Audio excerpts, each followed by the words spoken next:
radio for the masses. Headline edition, July 8, 1947. The Army Air Forces has announced that a flying disc has been found and is now in the possession of the Army. If the game is rigged, change the game. Game changer.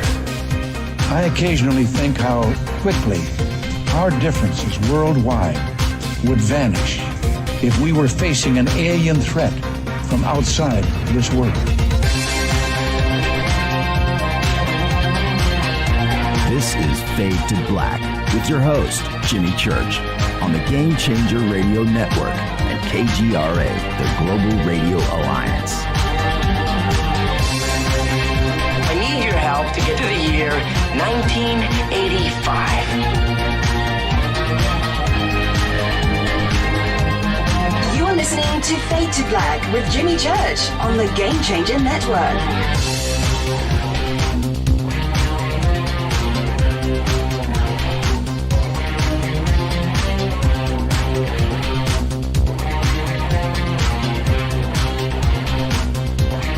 Good evening. Fade to Black. Bespoke radio for the masses. Yeah, man. How you doing? Today's Wednesday, December 15th, 2021.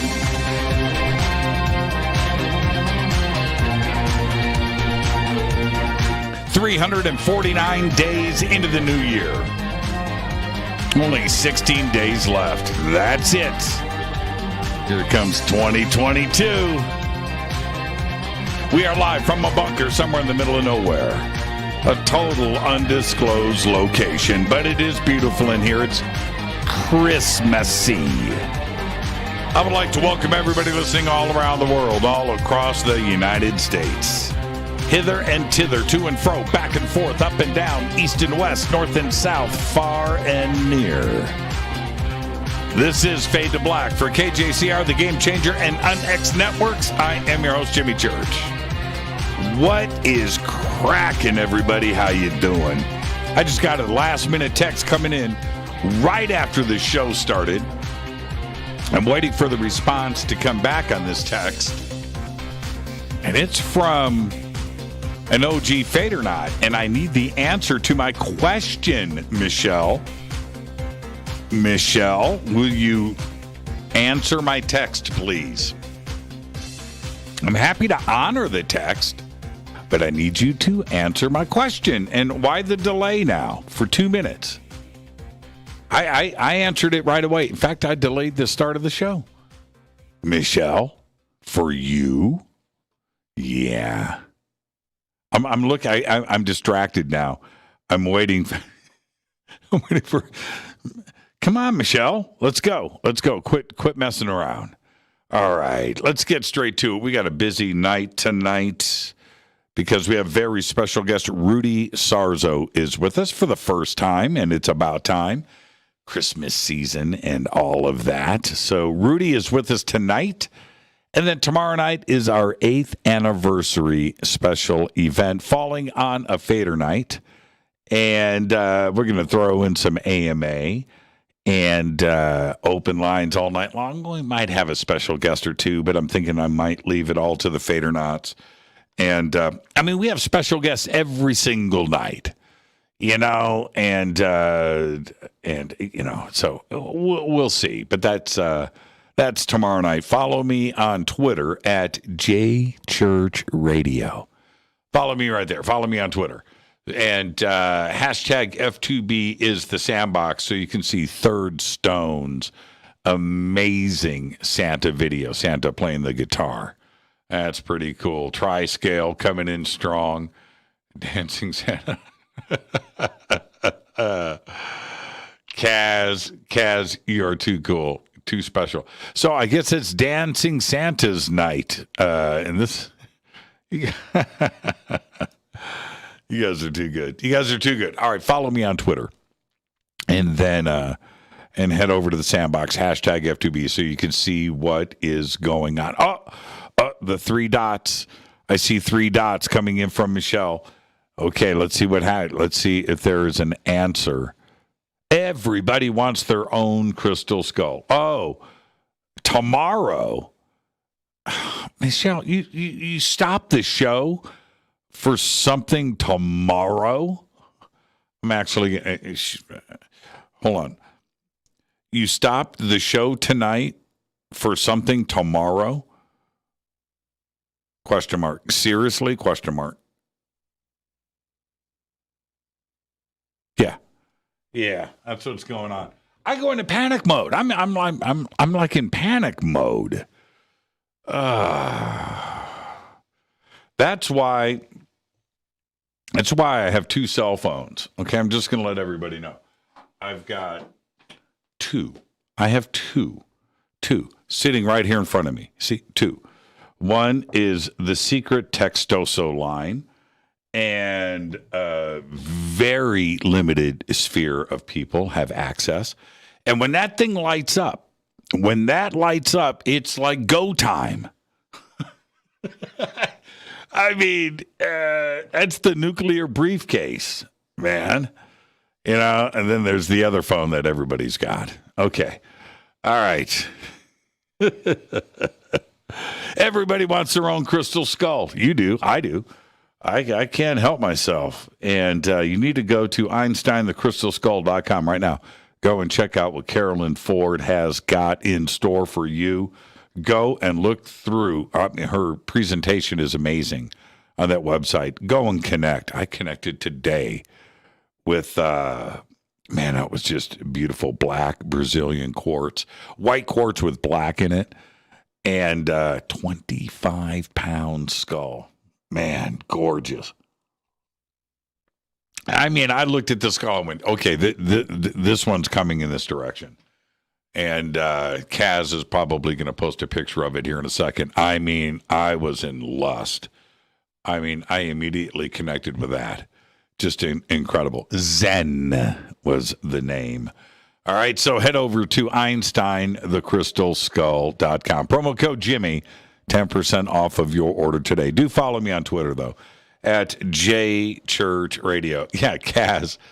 Kaz, I want your comment. Is that the most beautiful skull, like, ever? I mean, tourmalated quartz skull. Oh, man. That is 25 pounds. Look at that. Beautiful. 25 pounds. That's massive. Beautiful, beautiful skull. Go. It's Zen. Go look at this skull over at EinsteinTheCrystalSkull.com. Let me get to the breaking news. Passed today by a vote of 89-10. The Senate has passed the National Defense Authorization Act, otherwise known as the NDAA, for fiscal year 2022.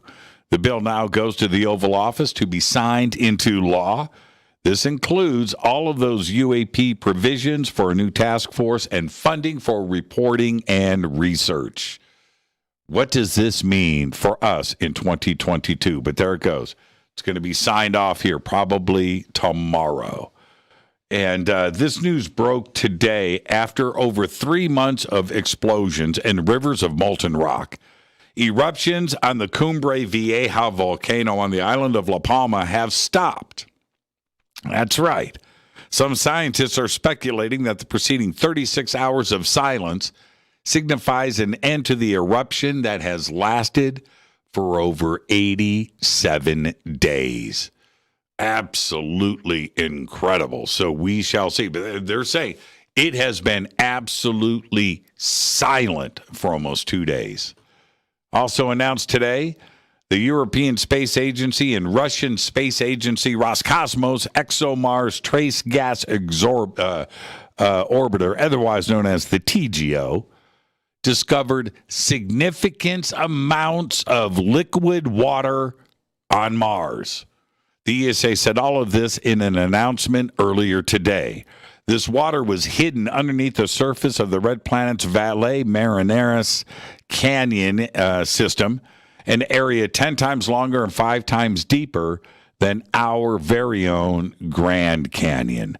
Now, water's been discovered before in ice, right? And don't ask me why we've never sent any probes to the ice, but okay, I get all of that. But this is significant amounts of water. This is a very big deal. All right, also announced today, the Biden administration has released previously classified documents on the assassination of then U.S. President John F. Kennedy, although they include redactions, and thousands are still withheld in full. The latest collection of released Kennedy's files is made up of more than 1,400 documents and can be read at the National Archives website. But thousands more are still being held back.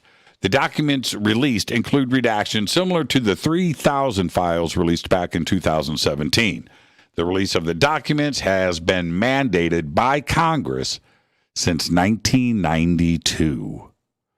Well, last week, some of the biggest news, and I kind of held off on this until there was some more conversation. I needed some space because it was too big and too dramatic.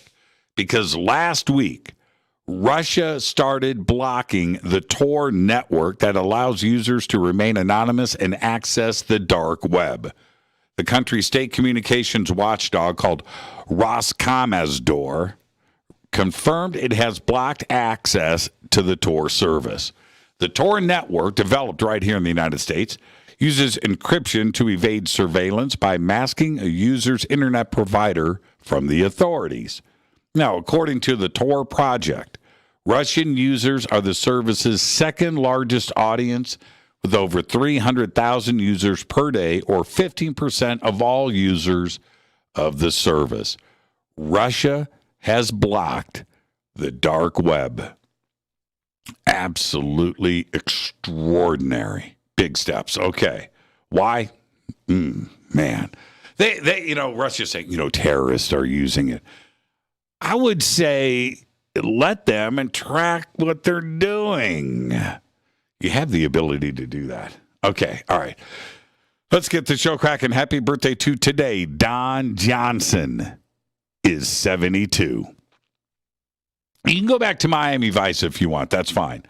I think Don has shown all of us since then, A, great personality, B, an amazing actor, and C, extremely funny. Happy birthday, Don Johnson. Drumming great Carmine Appice today is 75 years old. And Dave Clark, yes, the Dave Clark 5, is 82. And my other birthday is going to wait till tomorrow. Our dead guy's birthday today is Harry Ray. 1946 to 1992, died at the age of 45. Ray was the lead singer for The Moments. That later changed their name to Ray Goodman and Brown in 1979. The Moments had a long string of hits, and it's Ray singing that beautiful falsetto lead vocal on Love on a Two-Way Street. And look at me, I'm in love. That's Ray. Ray Goodman and Brown had their number one hit with Special Lady in 1980, also with Ray singing lead vocals.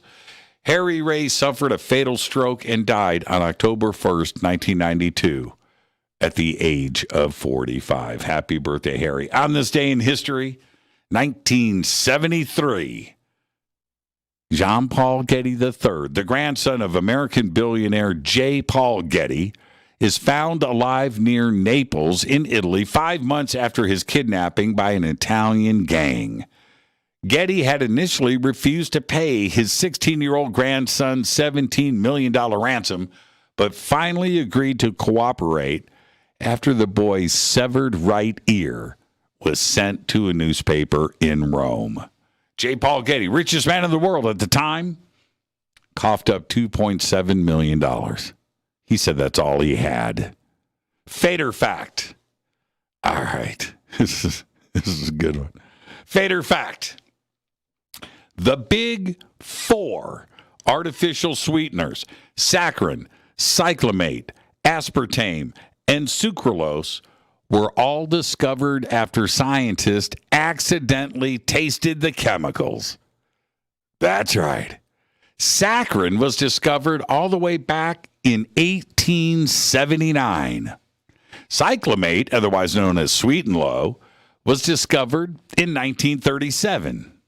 Aspartame, otherwise known as NutraSweet, was found in 1965. And sucralose, otherwise known as Splenda, was discovered by accident in 1976. And that is your Fader Fact. Tonight, very special guest, Rudy Sarzo is here for the first time. And tomorrow night is our 8th anniversary. And it falls on a Fader night. It's our 8th anniversary special event. So I'll see everybody tomorrow night. I'm going to squeeze some AMA in. We'll do that. We'll take phone calls. We're going to hang out. We're going to have fun. Okay? All right. All of that tomorrow night on Thursday. Right now, I need to hit this River Moon coffee. Yeah. Why is it so good? I mean, I know where the beans come from. You know, this isn't off-the-shelf, mass-produced stuff. No. Secret location. Incredible.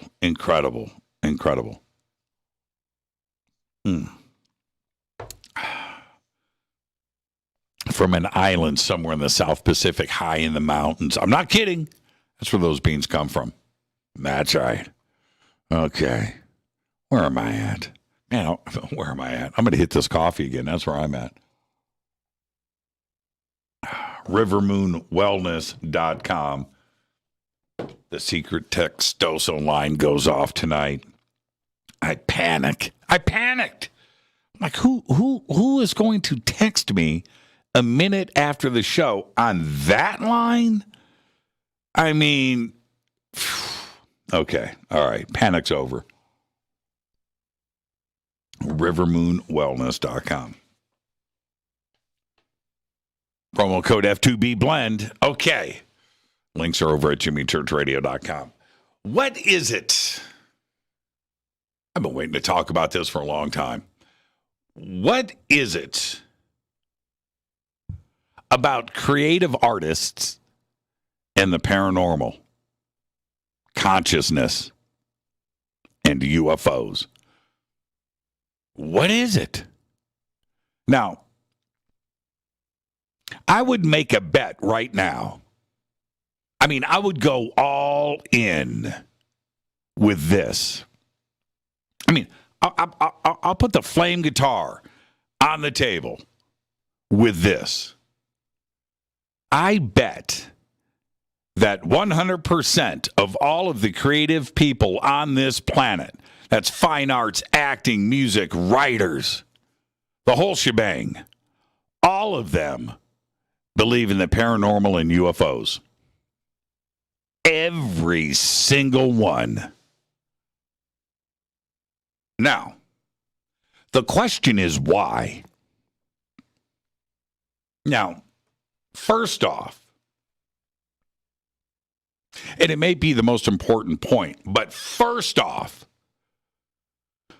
is that in order to get to a level of unbroken creativity, that stream of consciousness, to get into the zone, that very special place, that you have to be there where it is totally an out-of-body experience to achieve pure streaming creativity.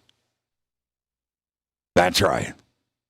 And once you have experienced this, the zone, once you have experienced this and you know what it's like to get there, to be there, and how to try and repeat it, you find out at that time that the mind is very special.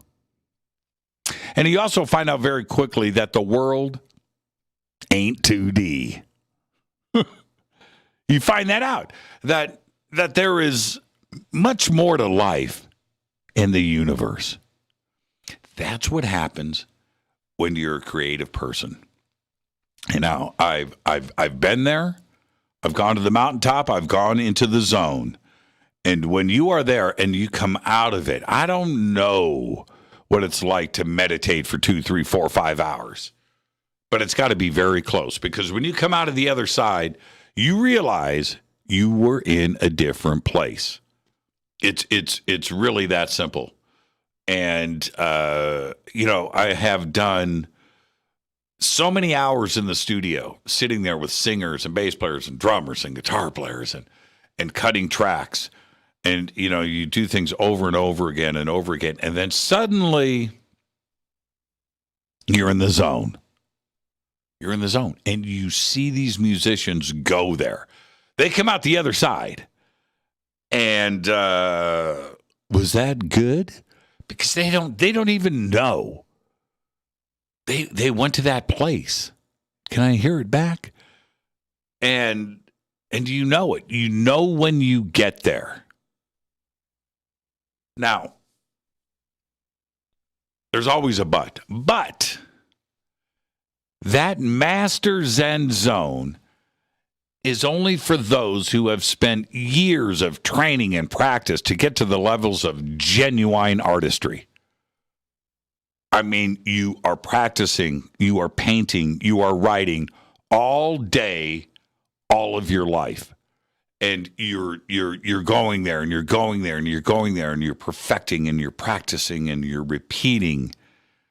And then you find a way to get into that zone. And then you're able to repeat it. It's a magical place. So let's get to point number 2. And that is this. For those who choose a career in the arts, just that right there is a special individual. You can stop right there. That's a special person. This person that decides that is already going against the system, fighting the man. That's right. You are fighting the man when you're drawing in your notebooks in the 4th grade instead of paying attention to math class. That's right. You're already fighting the system. An open mind to the stuff outside of what we are taught in the real world has been initiated and engaged. The switch cover has been lifted and the toggle flipped. All systems go. That's a special individual.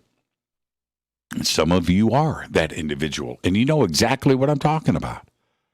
So yeah, by the time you are all grown up, you're painting or you're writing for a living, and you start to master your craft, whatever it is, you have already spent a life of exploring the unexplained. And all of it. And this brings me to tonight's guest, Rudy Sarzo.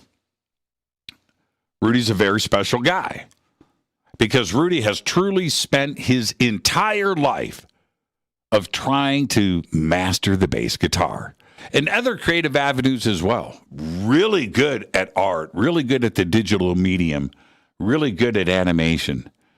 He's very creative. But here's the deal with Rudy.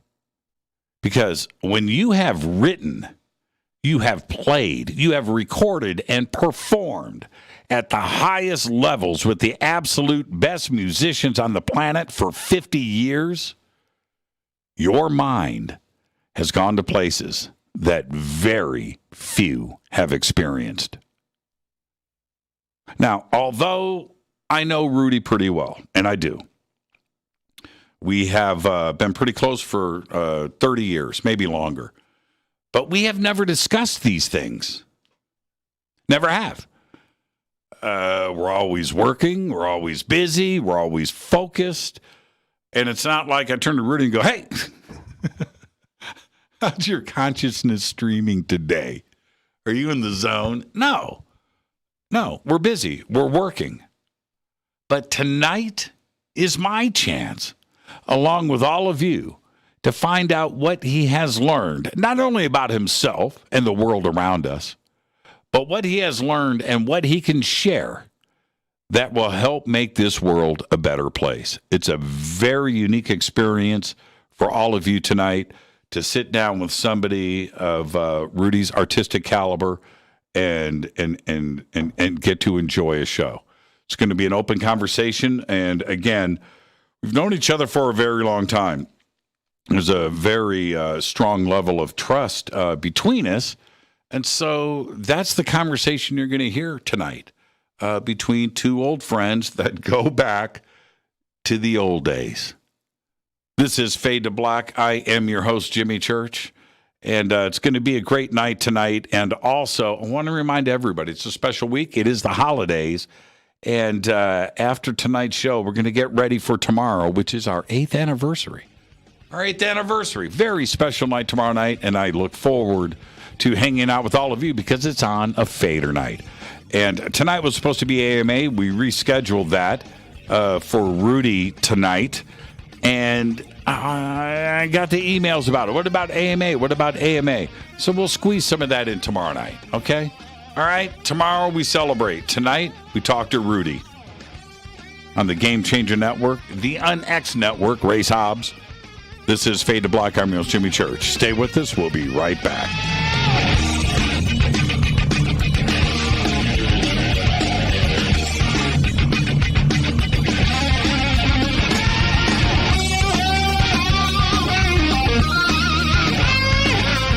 This is Nicole Church, daughter of you-know-who, and you're listening to Fade to Black on JimmyChurchRadio.com and the Game Changer Network. You're listening to Jimmy Church and Fade to Black on the X.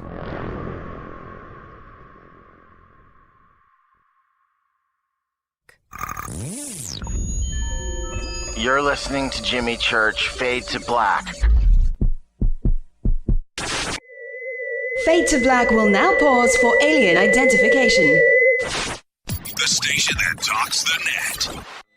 Introducing the Game Changer blend from Rivermoon Coffee that delivers a customized blend made specifically for the Fadernauts. If the game is rigged, change the game. It's a bolder cup with some bite. Game Changer is the coffee of choice for those that prefer an organic dark roast that is slightly lighter and milder, but it's still dark. With wild notes of pecans and chocolate with a rich, balanced, full-bodied cup that is roasted to perfection for a great coffee to start your day, as an after-dinner coffee or anywhere in between. Artisan, small batch roasted to perfection. USDA certified organic, all Rivermoon coffee is freshly roasted and packaged in the USA. Just go to rivermooncoffee.com or click on the banners over on our site and use the promo code F2B Blend for 15% off of your order today.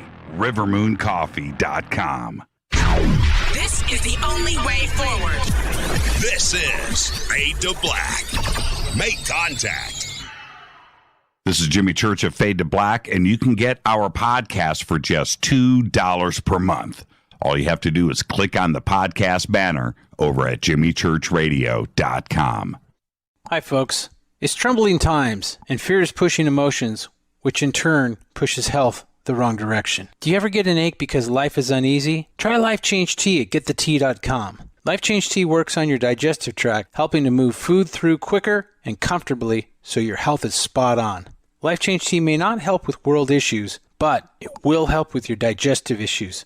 A glass a day helps keep the intruders away. So, change your life today. Log on to getthetea.com. That's getthetea.com. If your health game is off, get on by ordering Life Change Tea. Getthetea.com. And while you're on our site, look around at the great non-GMO organic supplements. And if you're a sales shopper, go to our specials page and see what's for you.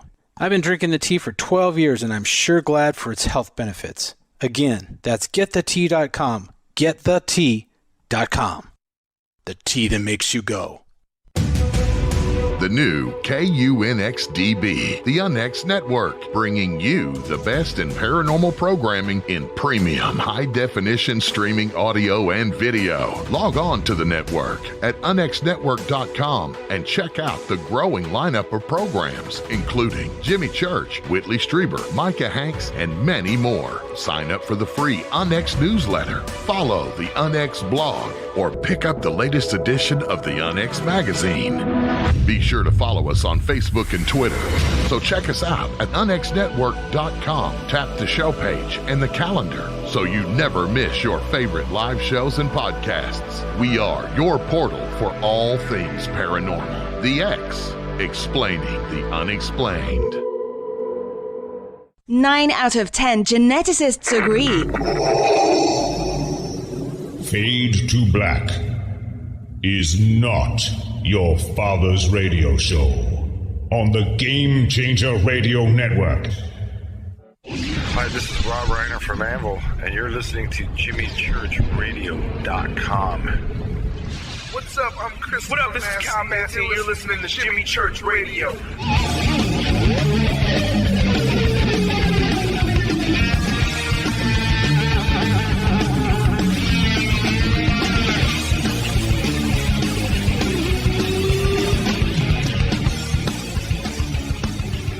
All right, welcome back. Fade to Black. I'm your host, Jimmy Church. Tonight, Rudy Sarzo is with us. Tomorrow night is our 8th anniversary special event. Unbelievable. Almost 2,000 shows in the can. So that's going down tomorrow night, hanging out with all of you crazy Fadernauts. It's going to be a great night. It's going to be a fun night, and come and celebrate with us. But tonight, it's all about Rudy. He's joining us for the first time.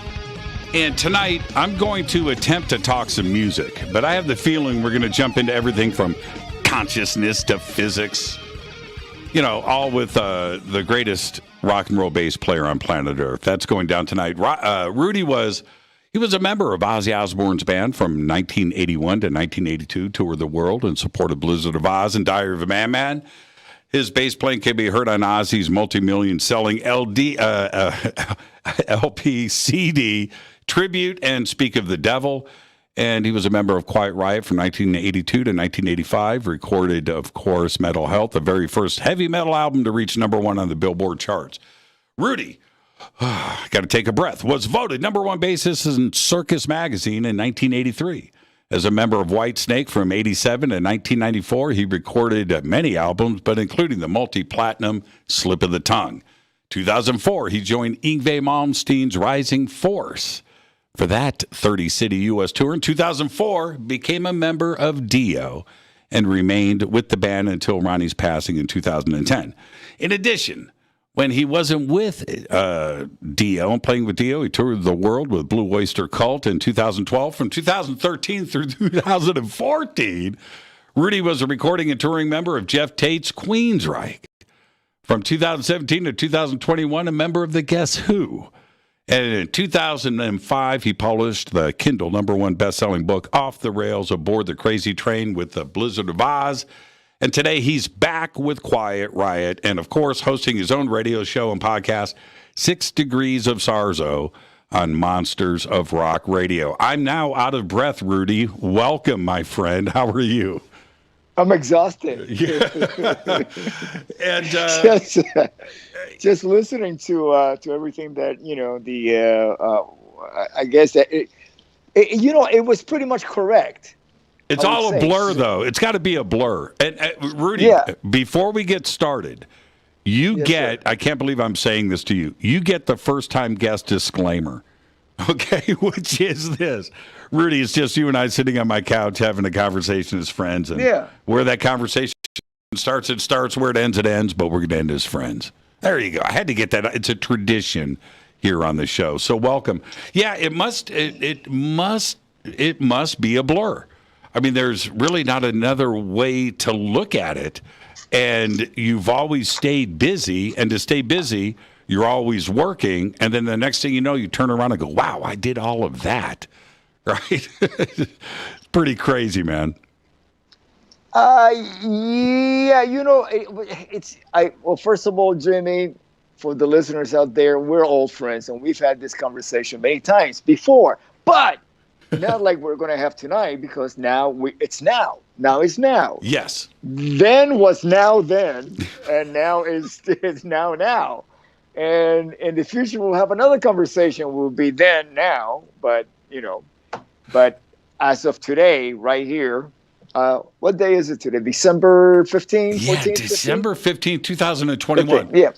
And I'm going to actually start here. This is because we have known each other for so long. I don't even remember how or when we first met, by the way. But this is the crazy part. In your wildest dreams, or in mine, let's go back 30 years, that you and I in 2021 would both be radio hosts and you a guest on my program. That was not in the cards for us in 1990.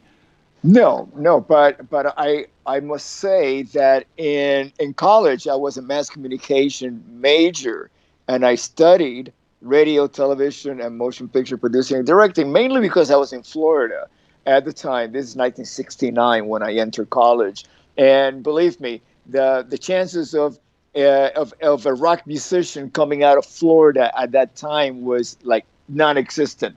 And being a fan of music, rock, I wanted to be in the business, in the industry. So I figured, okay, I'm gonna get an education on radio. As a matter of fact, I was inducted last year to the Hall of Fame of my college. So I'm very proud of that. Because your school is like your parents, basically your scholastic parenthood. They teach you, they nurture you, they make sure that you pass the test and all that, right?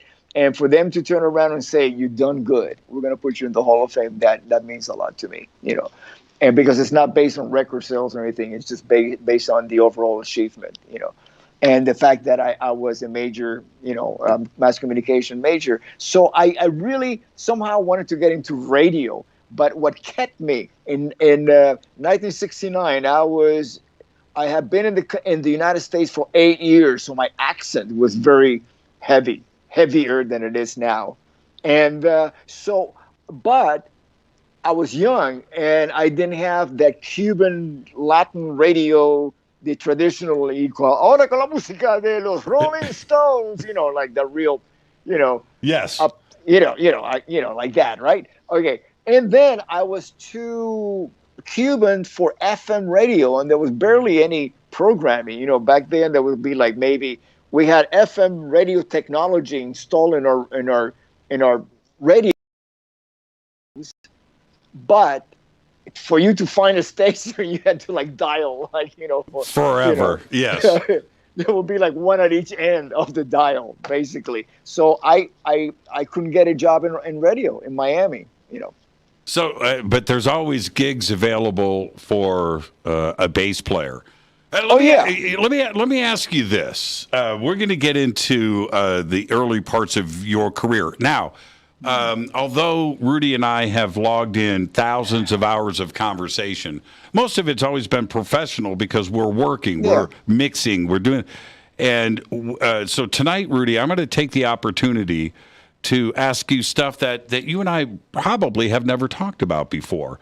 And the first question is, why is it that bass players can always get a gig? Right? Why is there such a demand for great bass players? You know what? I've never looked at it that way because, for me to, we have two things that we do as musicians. We either put a band together from scratch or we look for a gig, And a gig always has been, for me, kind of like that point of like, it's like a safe house. Okay, I'm going to have a gig. And meanwhile, I'm going to look for actually to put a band together with other people. Because, there's something about having your own band where you could be 1,000% yourself. Right. It's me, right? And the only bands of notoriety the real notoriety that I've ever been a founding member of. You know, a guy signed to the record deal, a guy who was there from the very beginning. One would be the mental health version of Quiet Riot. I was there from that beginning, you know, before it was even renamed again Quiet Riot. And then I was the second bassist in the Randy Rhoads version of the band, Quiet Riot. And, you know, it's a band. We're all sharing equally, everything, you know.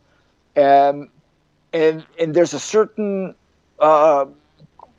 freedom, creative freedom that you have, rather than going into a band that's already formed, because there's a legacy to it, musical legacy that's already been established, especially if it's a successful one, you know. Now, this is, I thought about this earlier today.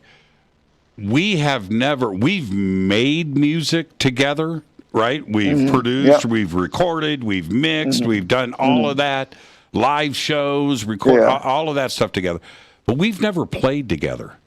No. I thought about that today. I don't think you and I can't remember. Did we ever play together in the studio? No, I do not recall that. I don't either. Recall, you know what? In 90s Quiet Riot reunion with the mental health members, founding members, Kevin, Frankie, Carlos, and myself. And you came over with a bunch of equipment and recorded that first show at the Hard Rock in Las Vegas. Yes, right. Yes. You were there, you know. And so we knew each other prior to that. That's 1997. So we probably started working together in 96. Yeah, 95. When did we move the gear into your house?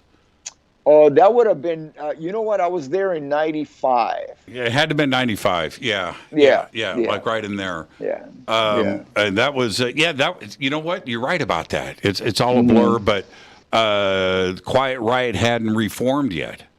That's right. That's right. I remember Kevin coming over to your house, and we had a conversation. And then there was we went to Kevin's birthday party at El Coyote, and things started to move forward. And then the next thing you know, the band did that that reunion gig. There was that other we played at an amusement park here in Southern California. Do you remember we went out like in San Dimas or something? It was like a weird Egyptian theme park. Yeah, the Egyptian, yes. Yeah, I remember that. I remember very that. Strange. Anyway, hold on. Let's not get too sideways here. But that's 25 years ago, and I don't know where the time has gone. Now, here's the next question, though.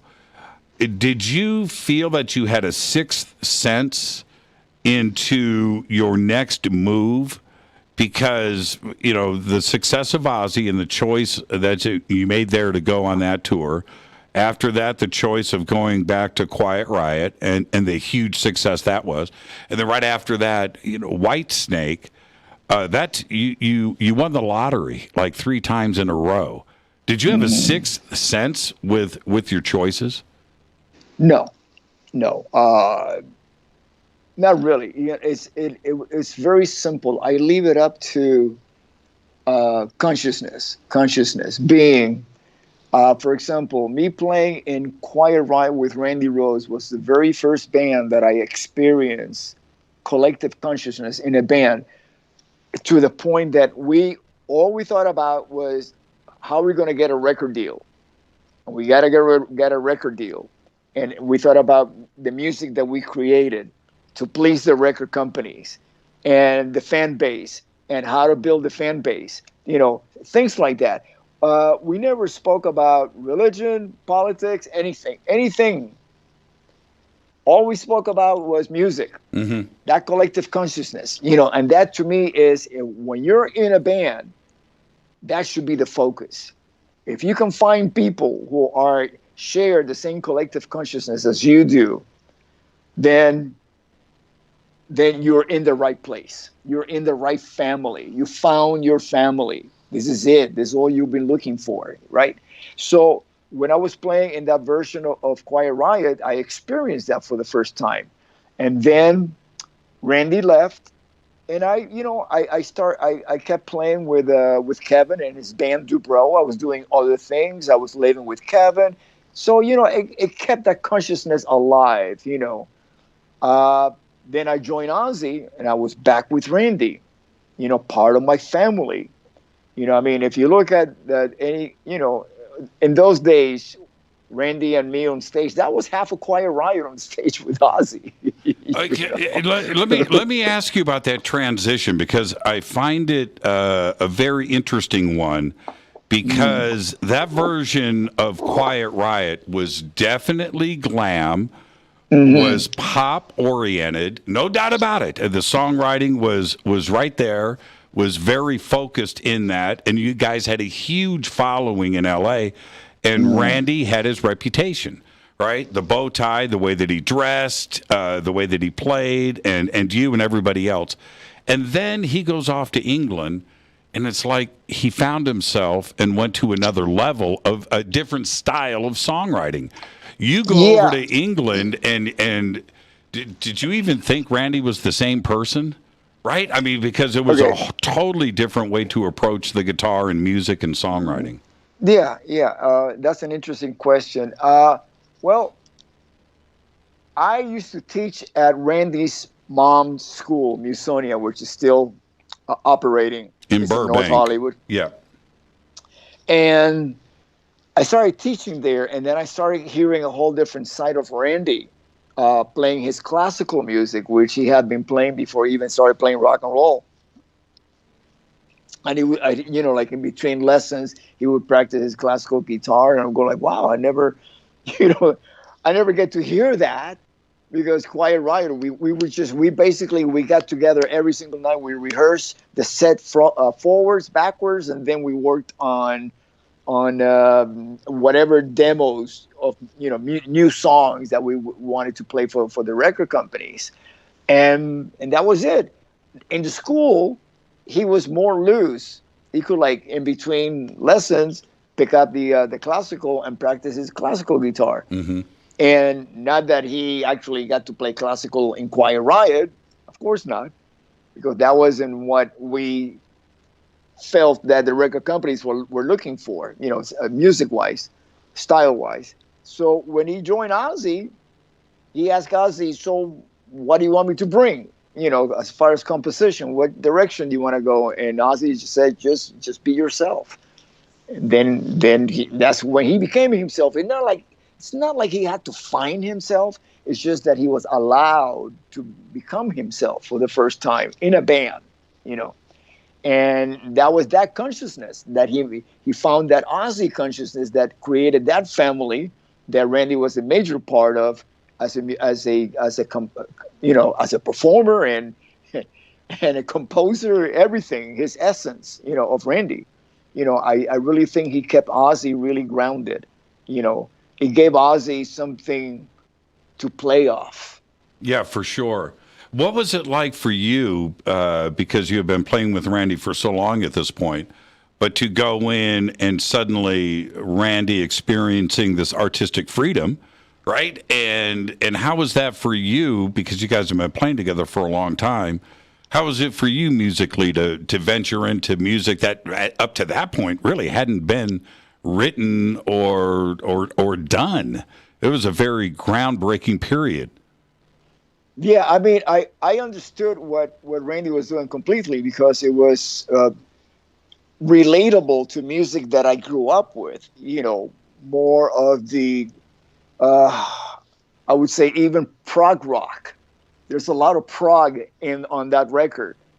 Also, if you listen to Diary of a Madman, the song is very proggy. It's all very the time prog. changes, yeah, and all of that, right? Yep. So I grew up with that. So it was not really a departure. By the time that I joined Ozzy, Randy had been part of that family for about maybe a year and a half at least. So he understood. He was already comfortable Plus, he was one of the founding family members of that family, you know. So me coming in was kind of like, you know, kind of like moving in and I I used to unpack my bags on the road with Ozzy, and after 2 or 3 times that we got kicked out of the hotel in the middle of the night, and it was like, we gotta go now. You know, the phone rings and at 3 o'clock in the morning, we gotta go now. Come on down to the tour bus. I learned, say, you know, what's the point of unpacking all my suitcases here and putting my socks in drawers and stuff like that? So, you know, these are the things that I had to go through to learn how to be a family member of the Ozzy family, you know. And to me, that was like what Randy helped me the most, because he had been through it already for about 1.5 years. Now, there's when you go back and look at the images from those 2 years on the road, you have a constant smile on your face on stage. And was that a projected happiness from your soul? I you know, because of what you were doing, or were you finding your place now as a musician, and you're in that bliss that you couldn't get rid of the smile? I had the best seat in the house. And I got to watch that band every night. You know, it's like when playing with Randy, Ozzy, and Tommy, and then later on Don Airy becomes the normal. You're normally going to be smiling all the time. And you haven't stopped smiling since, Rudy. And no. and here's the deal. You had a birthday a couple of weeks ago, and I posted. I did? Yes, you did. And I posted on the net. I couldn't help myself.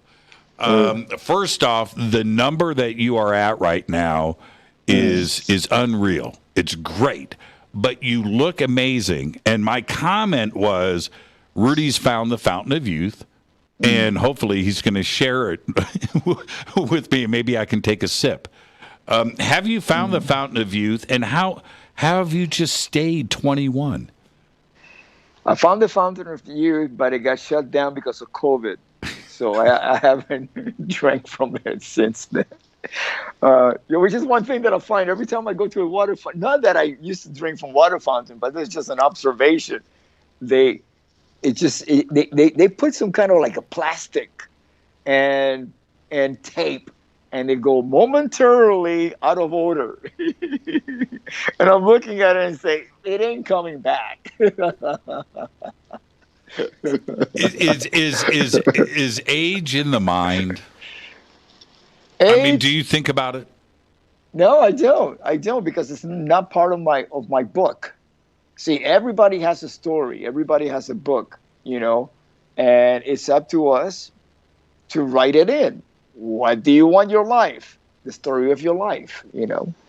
And age is not. It's not even a character in my book. It's like, no. It's not that I refuse to acknowledge it. It's just I don't think about it. There's other things that I am more interested in than getting old. I'm not interested in getting old. I've got nothing. I'm going to leave that right there. I'm going to continue all of this when we come back. But the idea of how the mind works and consciousness, is this do you study this? Do you read books?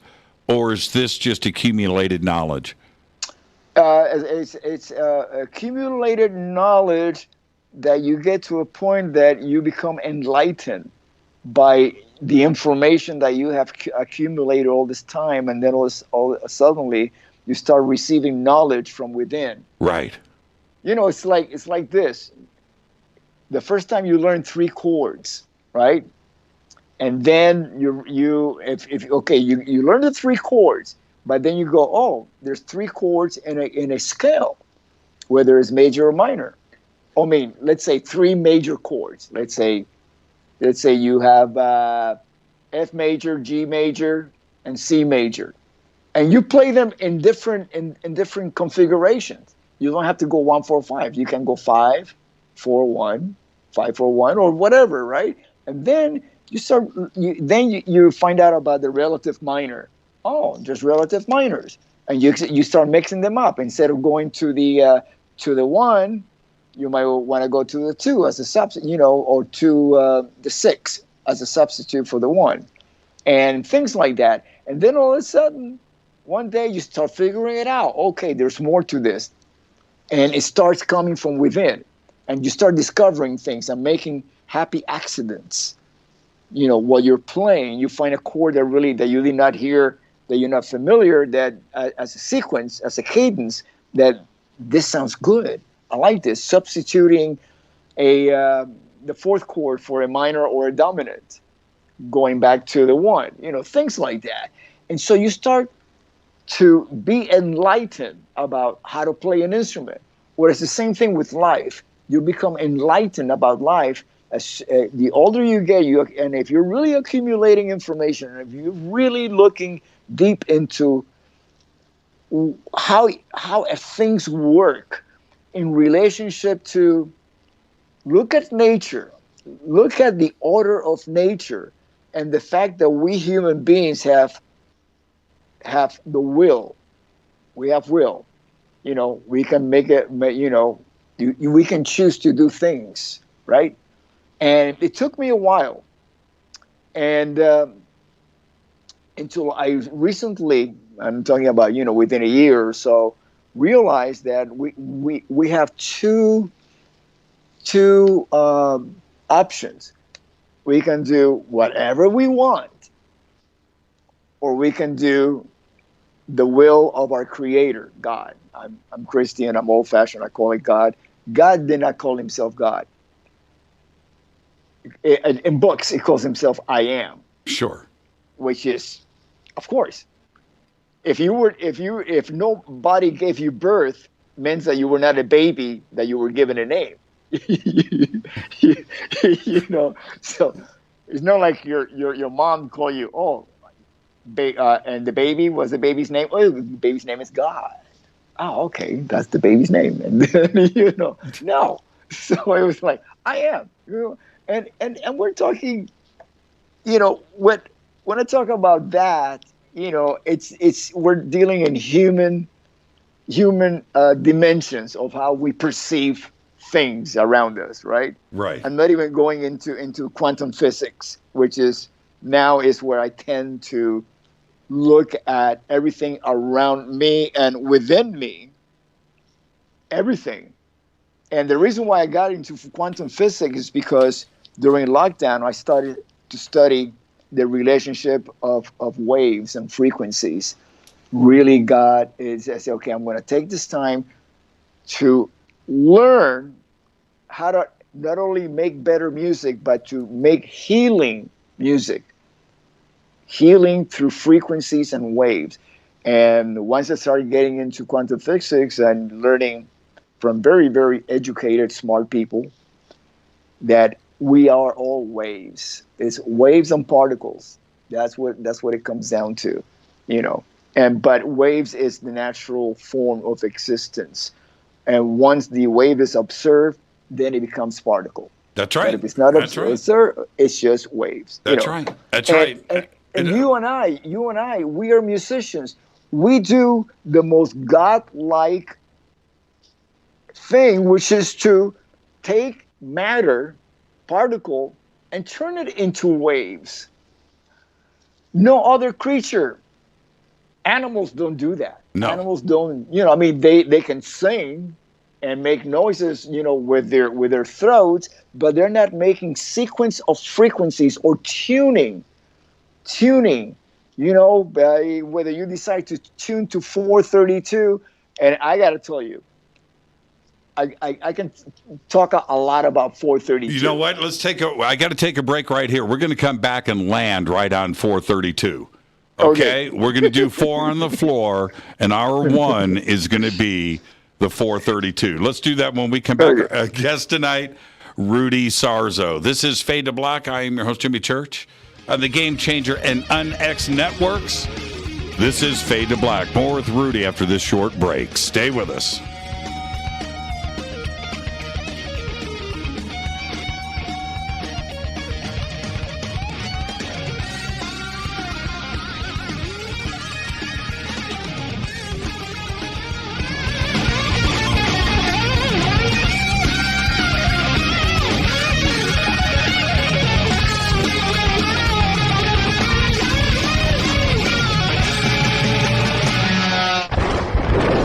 This is Fade to Black with Jimmy Church on the Game Changer Radio Network. Your 1 million gigawatt paranormal powerhouse, KUNX-DB, VX.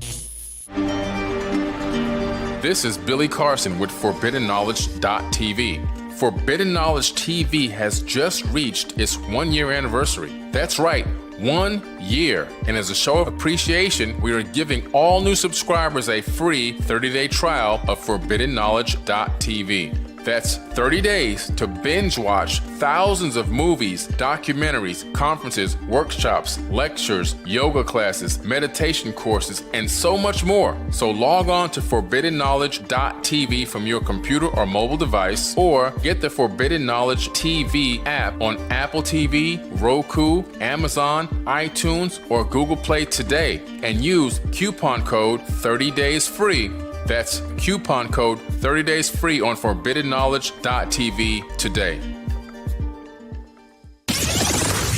Because you never got that pony you always wanted. Damn it. Jimmy Church and Fade to Black on the Game Changer Network. Listen, I know, and you know, that you've always wanted your first crystal skull. Or maybe you're a collector just like me, but you just don't know where to go to find the real thing. Then I met Carolyn Ford over at EinsteinTheCrystalSkull.com.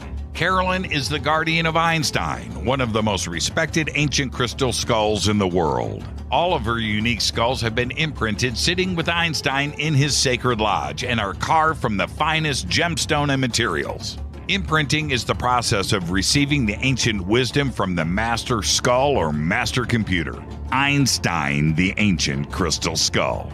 To see Carolyn's current collection of crystal skulls, just visit her store at EinsteinTheCrystalSkull.com or click on the banner over on our site. Don't forget to use the promo code Jimmy at checkout to receive 10% off of your order today. That's promo code Jimmy. Finding your first or next crystal skull is easy. Just visit EinsteinTheCrystalSkull.com. When you take the beans from Central America with dashes of Indonesian and African mixed in and then roasted to the dark side of Fade to Black, you create the ultimate brew of fringe. Introducing the Fade to Black blend from Rivermoon Coffee. Yes, Rivermoon's darkest customized roast was created for the love of Fade to Black. The alchemy of masterful roasting and smoking the beans is in every sip of this full-bodied, dark Java. I need my coffee dark, deep, with distinct bittersweet chocolate highlights, just like the bunker. Leaning further into the darkness of the roast is Fade to Black blend from Rivermoon Coffee. Just click on the banner at jimmychurchradio.com and use the promo code F2B Blend for 15% off of your order today. Hello, I'm Katie, and you're listening to my main man, Jimmy Church, on jimmychurchradio.com.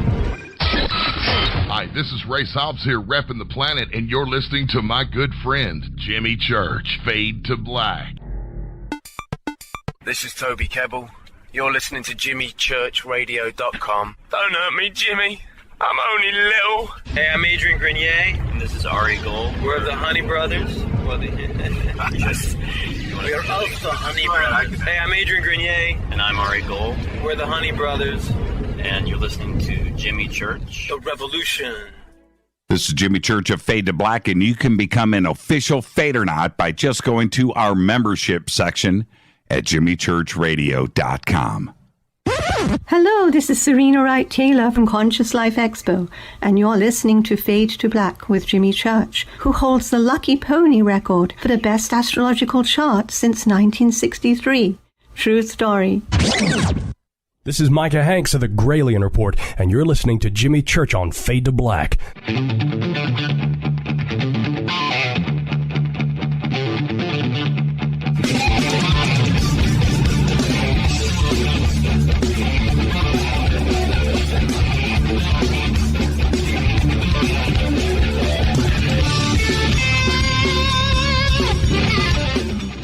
Welcome back. Fade to Black. I am your host, Jimmy Church. Tonight, Rudy Sarzo is with us. Happy holidays, everybody. I'm your host, Jimmy Church. And I want to get straight back into the conversation with Rudy. And I know I promised 4 on the Floor, the one would be on 432. And Rudy, we're going to get back to that. But I was looking at one of the comments in the chat room. Said that Rudy is one of the nicest people on this planet. And it got me to thinking, and I don't know if you remember this, but you and I went to, I think it was Aerosmith. We went to an Aerosmith concert down in Orange County somewhere. It must have been at like the Pond. And after the show, you and I, we did the whole backstage thing, and we leave. And when we walked outside of the arena, the parking lot was empty. And we're walking to my car. There's nobody there. And we're coming around the arena, and there was this kid there by himself at like 2 o'clock in the morning. And he says, Rudy. And we both stopped, and it turned around, and you said his name. And it's good to see you. And he comes out, and you guys talked like old friends. And then we walked away, and this is what you said to me. You said, he was a fan, he's a fan, and I met him in 1982 in Michigan, right? Or something like that. And I've never forgotten him.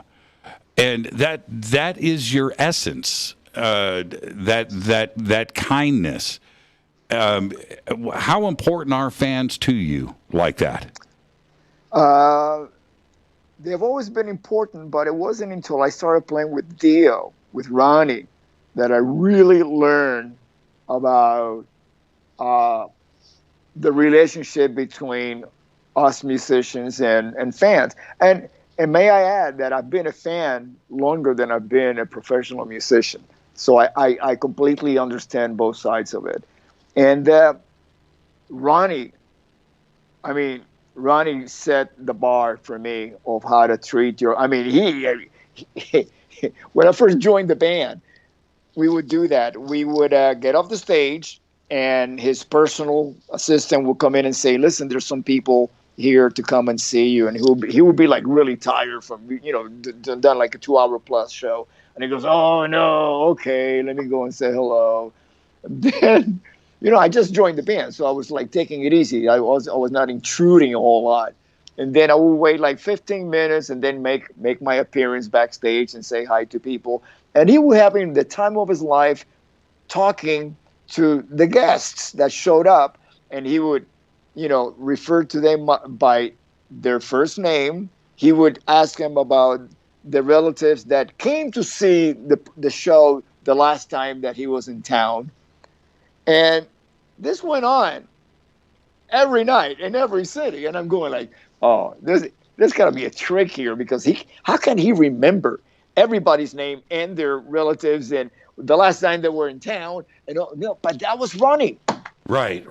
At one point, I just gave up and said, this is the way it is. This is not a trick. This is unbelievable.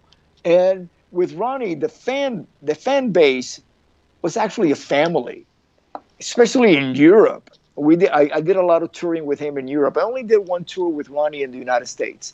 That was in 2004 when I first joined the band. It was like a 6-week tour. Everything else that we did up until 2009 was outside of the country. And I was his last bass player in Dio.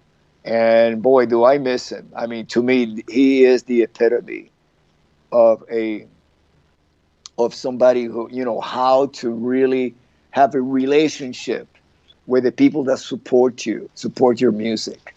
He was always so nice, not only to me, but everybody around him. You know, I would just watch how he handled himself. I mean, total grace, and there was that part of it, but it's like, man, when I grow up, I want to be just like Ronnie. Right? Absolutely. If you really want to find out about an artist, how they really are, ask anybody in the crew. They'll tell you, you know, and Ronnie, oh boy, the crew, we had the same crew every tour because there was such a respect for Ronnie that you know how it is on tour. You do like maybe 4 months, take a break, and then those crew members go on another tour with another band. But as soon as management for Ronnie will call the crew back and say, listen, Ronnie's starting up in October, they will give notice to whoever the crew was working with, and they would understand. This is, I get it, you know. Did you played with Doug, right? Aldridge? Yes, I did. We even made a DVD live in London, at the Astoria in London. Yeah. That's Doug playing the bumper music on the show. Oh, wow. That you were just you were just banging your head. That was, and you know what's funny? Check this out. What you're listening to, we recorded. Remember when Doug lived next to you in Sherman Oaks up on the hill? Yeah. We recorded that album that you're listening to at that house. Right. Wow. Yeah, right. That's down. Amazing. Yeah. So anyway, staying back on this, 432. Oh yeah, 432. This conversation has been surfacing the last 10 years or so about the significance of 432 and bouncing backwards off of 440. Now, I've got 100 guitars here behind me. And I would say that half, if it's in standard tuning, I have now started to bounce it down to 432. And everything just responds differently. Not only the instrument itself, but it's the electronics, it's your ears, it's the amplifiers. Everything, that's the universe speaking to us, isn't it? What's the magic of 432? You know, there's so much information and also misinformation regarding 432 and conspiracy theories and all that. All I can go by is experience, and I have many experiences with 432 even before I knew that it was a thing. A thing meaning, you know, people talking about it and discussions and, you know, whatever, and conspiracy theory. It all goes back to playing in Quiet Riot. Kevin, okay, Randy had this tuner. It was I'm talking about 70s tuner, right? That was not locked to a certain pitch. It had a pitchfork, like woo, right? And Kevin would listen to it and go, "That's it. That's the one. That's the one." Right? So we would leave that it was a knob that would, you know, you could go counterclockwise and clockwise, you know, to tune it to that pitch. So we would tune to that, right? And when we reunited in the 90s, we had to use that same tuning again. I don't know if you recall this. I have one of those rack-mounted Korg. Yes, tuners, I remember that. Right? Yes, I do remember that. And what Carlos and I did, we took 2 little pieces of tape, and we took all the way to the very last strobe, the little light, you know, on the left of what 440 would be, right. You know, and I am not certain if it's exactly 432, but it was not E flat, and it was not E. It was right in between that, right? And that's what we tuned to. If you listen to the album Mental Health, there's different tunings in that. Where you hear keyboards like Thunderbird, yeah, that's tuned to A440. But a lot of the other stuff that is just guitar based, it's not tuned to A440. If you listen to Come On Feel the Noise, it's not A440. You know, and when I hear, okay, you know, like there's all of these YouTube videos where like the guitar player comes on and he goes, okay, I'm going to play the song, and then you tell me if it feels like A440 or 432. I can always tell the difference. Mm-hmm. It's emotional. It's an emotional, not like I can say, oh, the pitch is such. No, I feel it. You know what I mean? Maybe it's because for such a long time I played to 432 that it has a certain emotional frequency.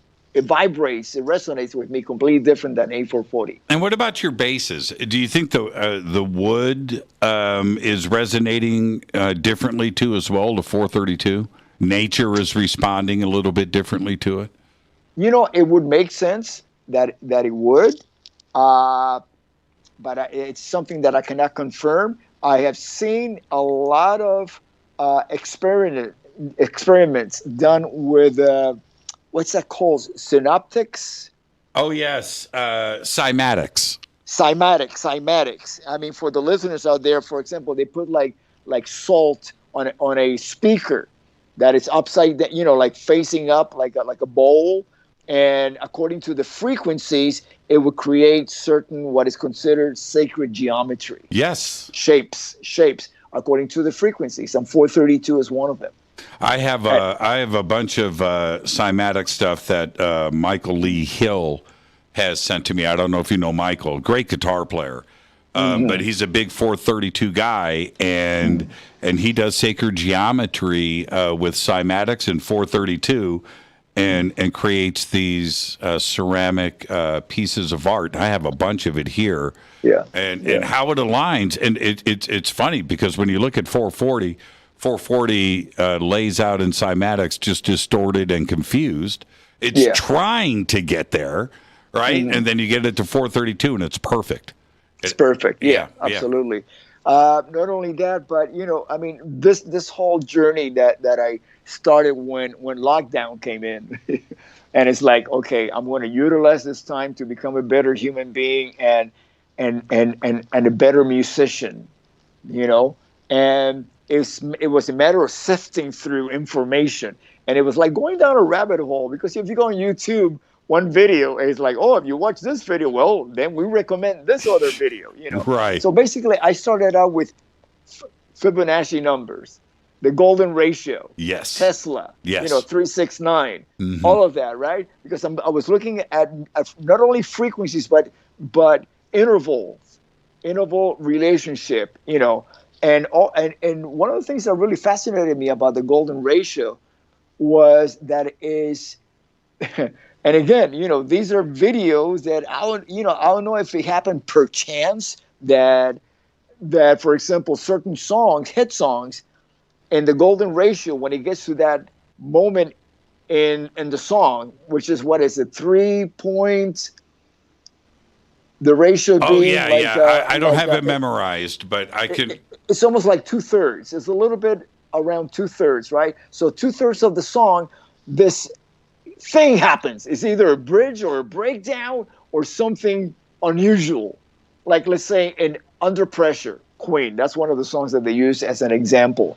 Where that buildup starts happening right there, right after the bridge, and then it comes down to Under Pressure. Dun, dun, dun, dun, dun, dun. You know what I mean? I do. It's like, so they have they start showing you all these songs that have these moments right there. It's either right after the solo, there's a breakdown or something like that, and it's all related to the golden ratio, Pythagoras, the solfeggio scale. So I'm going like, okay, I'm into something here, but then again, I got this, but this is not what I'm looking for. And what I was really, really, really looking for is an answer to a question that I've had since I experienced, and I'm going to tell you this because very few people know about this, and now, all your listeners and yourself, you're going to know about this. In 1979, 1980, I was living in West Hollywood, and, I came here in the 70s. How long have you been in Los Angeles? I'm 1984. Okay. in the 70s, there was this renaissance of spirituality and like alternate lifestyles.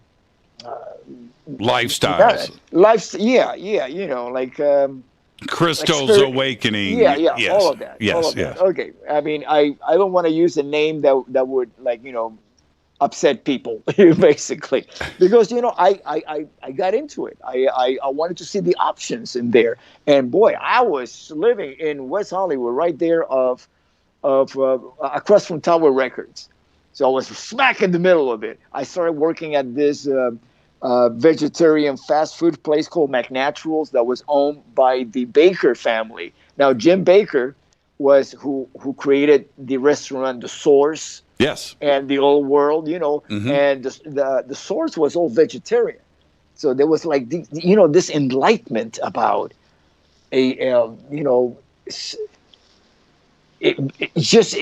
was a little, me coming from a heavy Catholic background, Latin culture, looking at this as like a new age, and it was like, okay, this is interesting, let me check this out, right? So, eventually everything became very clear to me where my path is. And I'm a Christian. I've been reading the Bible for over 45 years, every single day. I used to get off the stage playing with Ozzy, go in my bunk and read the Bible. Just because I was grateful for the blessing that that I just got off the stage with this amazing band, and, even today, I still do that. That's at the core of who I am, But I felt that there's more to it than just what the priests or the sermons would teach you. There's a closer connection with our Creator that you do not have to go through man. Man meaning a priest or somebody to tell you, this is the way. Right, what to do. Right. Yeah, and again, I'm a Christian, Okay. So I started meditating without even knowing that I was meditating. I was meditating because I would read the Bible. I would just, meditate, do my prayers. And one day I'm laying in bed, my eyes closed, and I hear this really high-pitched sound. It's like that. That was the frequency, right? And I opened my eyes, and there is this transparent. The closest I can call it would be a what do you call those dynamos? What do you call that? That keep. It was like so it was like looking at a fan that was spinning. Gyroscope. A gyroscope, right. Yeah. Right. But a flat gyroscope, like a dish, and at the core there was a denser center to it with more mass of energy, and then on the outside it was spinning like really fast, like blades of a fan, and I saw that, and it's transparent, right? I saw that, and I didn't want to disturb it. I did not want it to go away, so I did not freak out. I just opened my eyes, lay still, let it happen. So it went from the top of my head all the way to my toes, and then it projected itself on the wall, and it was a white wall, a whole white room in an apartment. And then I started seeing visions, but these visions were still energy and 3D. They would move around, they would rotate. And this, for the last over 40 years, I have been looking for what the heck is that? Because I still see it. Right. I can go into a meditative state and see it. Now I see even more than I've ever done in the past because I found out what it was, right? So in going down the rabbit hole, going like, okay, I know I'm getting closer to this. Okay, and I'm doing this because of music, but it's all related. Once I found out about waves, that we are waves, I'm going like, okay, this is it. Okay, now I know where to go. And then I went into quantum physics. Say, okay, this is it. This is the mother of it all right here. Okay, quantum physics, right? Then I started, then videos started popping up. And one of them was Dr. Joe Dispenza. Yes. Dr. Joe. Oh, yes. And I started like watching all his videos and everything, and I'm like fascinated because I really resonate, I get it. What he's saying, I completely, 1,000%, I get it completely. Then in one of his events, he started talking about seeing visions and seeing the sacred geometry and explaining what it is. It's like scanning. Barcode is information that comes down from the quantum field and gives you source of information. That's being enlightened. Because the information is coming through you, not to you, but through you, and with your pineal gland, it activates a third eye in that meditative state, and you start scanning this information from this barcode. And I got to tell you, once that was explained to me, immediately, it became even the visions became more constant, more vivid. Now I'm starting to see colors, and colors that they look like gradients that will go from one color to the other, but there will be a grade in between. Like fading from blue to red, and in between you have that middle color of a gradient in there. And with the geometry that would change shapes, but as the gradient moves, the shape changes. So my pineal gland is reading that as a barcode and getting all this information. We talk about this subject every night on Fade to Black. You need to, at some point, there's a conference. Rudy, you need to come. It's big. It's like 15,000 people. It's at the LAX Hilton. It's called the Conscious Life Expo. I host it. Okay? Oh, wow. And I'm inviting you now. You need to come down. I'm going to introduce you to all of these people. And this is what Fade to Black is all about. And when is it? It's in February 4th. Oh, okay. I'll give you all the information, but you would have the best time. Now, we got to head to a break. I got to ask you, is Becca with you on this too as well? Is her third eye lit up? She's doing unbelievable. She's doing better than, our relationship is so strong, better than ever every day. Whatever it is, I want her to keep doing it. Let's take our break right here. This is Fade to Black. Our guest tonight, the one and only Rudy Sarzo, is here. We have never talked about this stuff ever. Best conversation ever. I'm your host, Jimmy Church. This is Fade to Black on the Game Changer Network and UnX Networks. We'll be right back after this short break. Stay with us.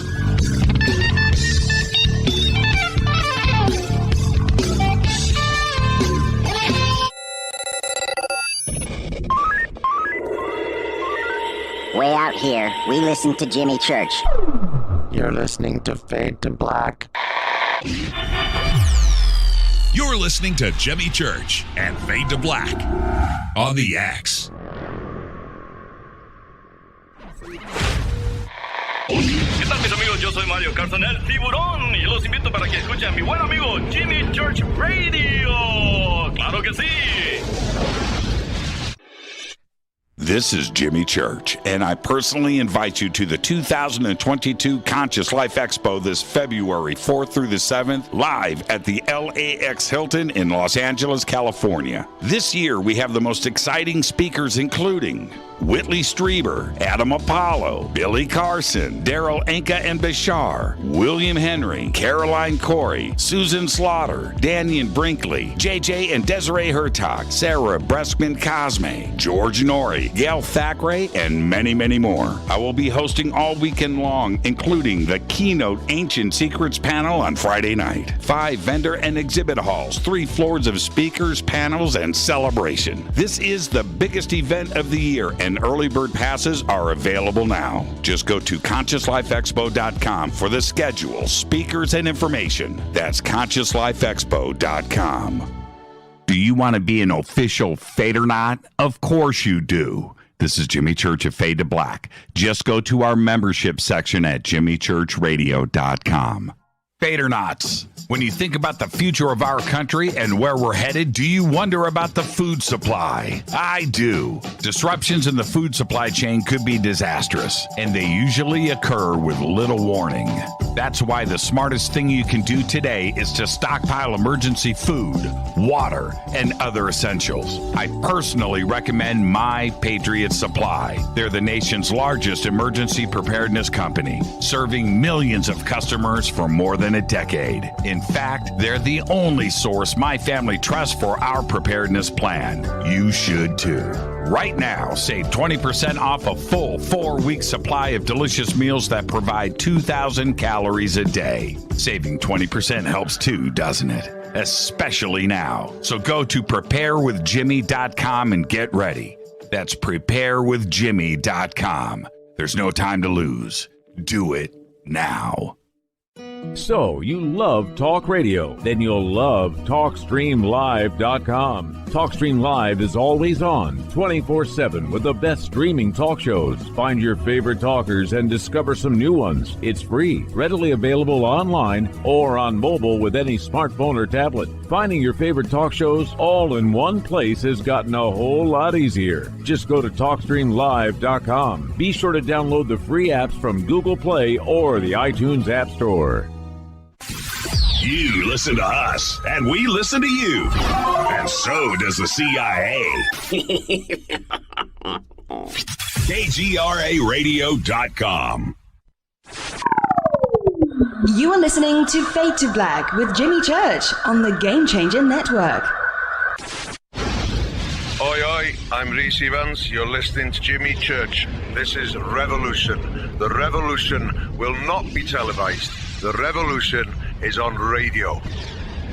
Ciao.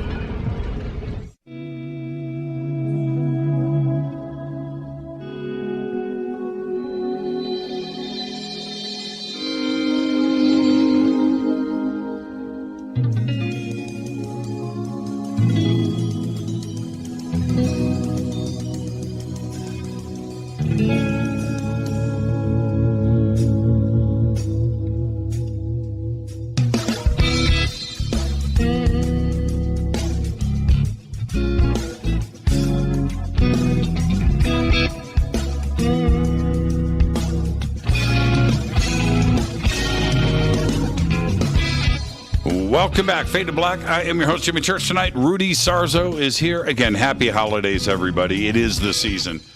Very excited about having Rudy on finally as a guest here on Fade to Black. We've talked about this a lot over the years. He's just like the busiest guy.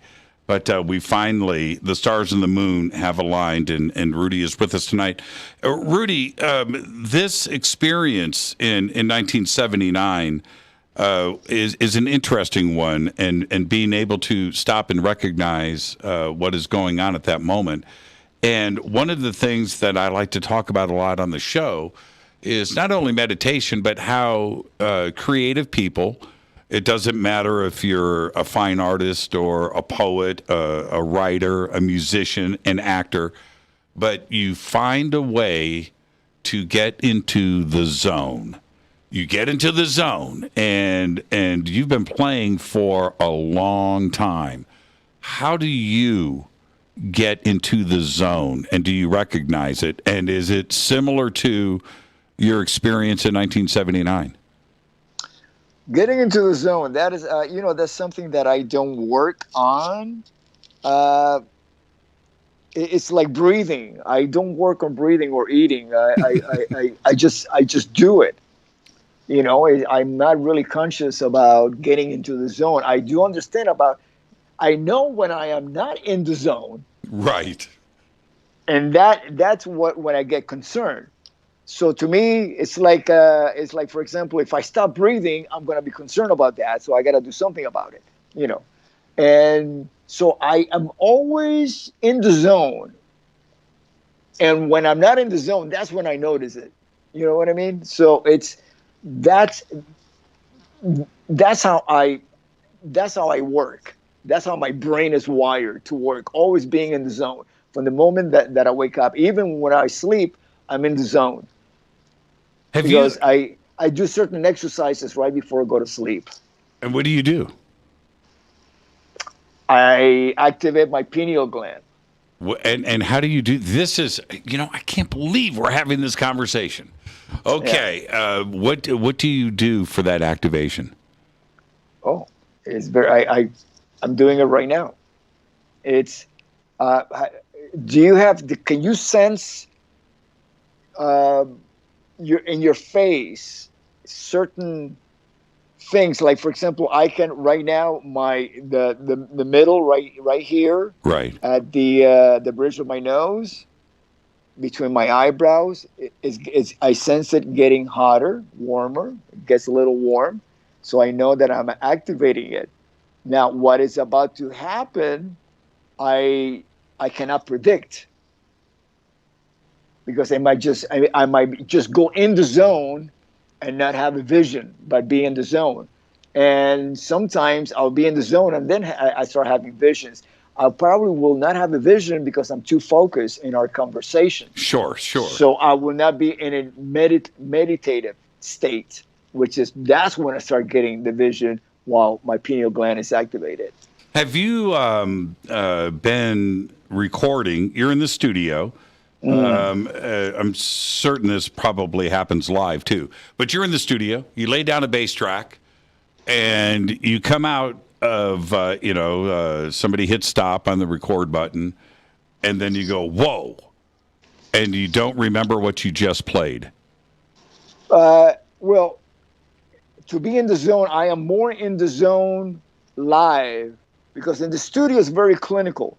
Most of the recordings I do is to come in and play the bass on a track, not necessarily the whole band at the same time playing. To me, that's where the zone happens. Everybody's the collective consciousness of all the musicians in one room, and especially if you're not isolated, and you're actually in the same room, and the energy field expands, so you can actually crossfade each other's energy in the room. Have you watched the Beatles Get Back? I have. You notice how close they sat when they were working on the songs? This close. That close, yeah. Because what they're doing, I mean, they probably were not aware of. Maybe they were because, they had just come from being with a Maharishi, learning about transcendental meditation, an energy field. So they might have been aware, okay, well, let's do that. Let's rehearse closer as a cluster so our energy fields intersect, And so maybe not. I don't know. But that's when I sense, when I get in the zone, because now I'm reading everybody. I'm feeling everybody, right? So the closest thing would be live outside of the studio. And this is what I experience. It's not just the band; it's the audience. Because when you go to a concert, people are standing right next to each other. Their energy fields are crossfading; they're intersecting in the audience to create one massive energy field. It's like independent cells that all of a sudden become one big transformer. Can I ask? Yeah. I want to. Okay, so they're staying on this. There's the element of obviously getting together in the studio and playing live, And you have presented, this is like a COVID thing, a string of videos lately that I was totally blown away with. And that was with Gabriela Gunčíková. And you guys are all in different studios together. But some of the most dynamic playing I have ever heard, where you guys have found a way to get that collective consciousness together, whether it's with the internet or not. But those are just incredible songs and musicianship. But you guys are not in the same room together. Yeah, I'm glad you brought it up because I was having a conversation on Skype with Gabriela a couple of days ago, and we were talking about this. And I mentioned to her, I've had this conversation with her. The reason why I started to collaborate with her is because I started to hear in her voice frequencies that singers such as Ronnie, Dio, and Coverdale, that I could hear that in their voices. So what I was telling Gabriela is like, I can hear them in your singing. This is why I'm a fan of you, because once you lose something, let's say me losing Ronnie and losing going on stage with Ronnie, I spend the rest of my life looking for that. Right. How special is she? I mean, she's mind-blowingly great. And the way that she sounds, her tone, I can tell that she would sound like that just singing, sitting next to you. She's got that gift. Yeah, I don't know how much you know about her. She started out, she's from the Czech Republic, so she was, she did the American Idol version of the Czech, of that show. But I was thinking because it's Czechoslovakia. Yes. It's split back into Czech Republic and Slovakia, but the show is basically about both countries. It's the Slovakia and Czech idol, Okay, so that's what I was thinking. How am I gonna explain this?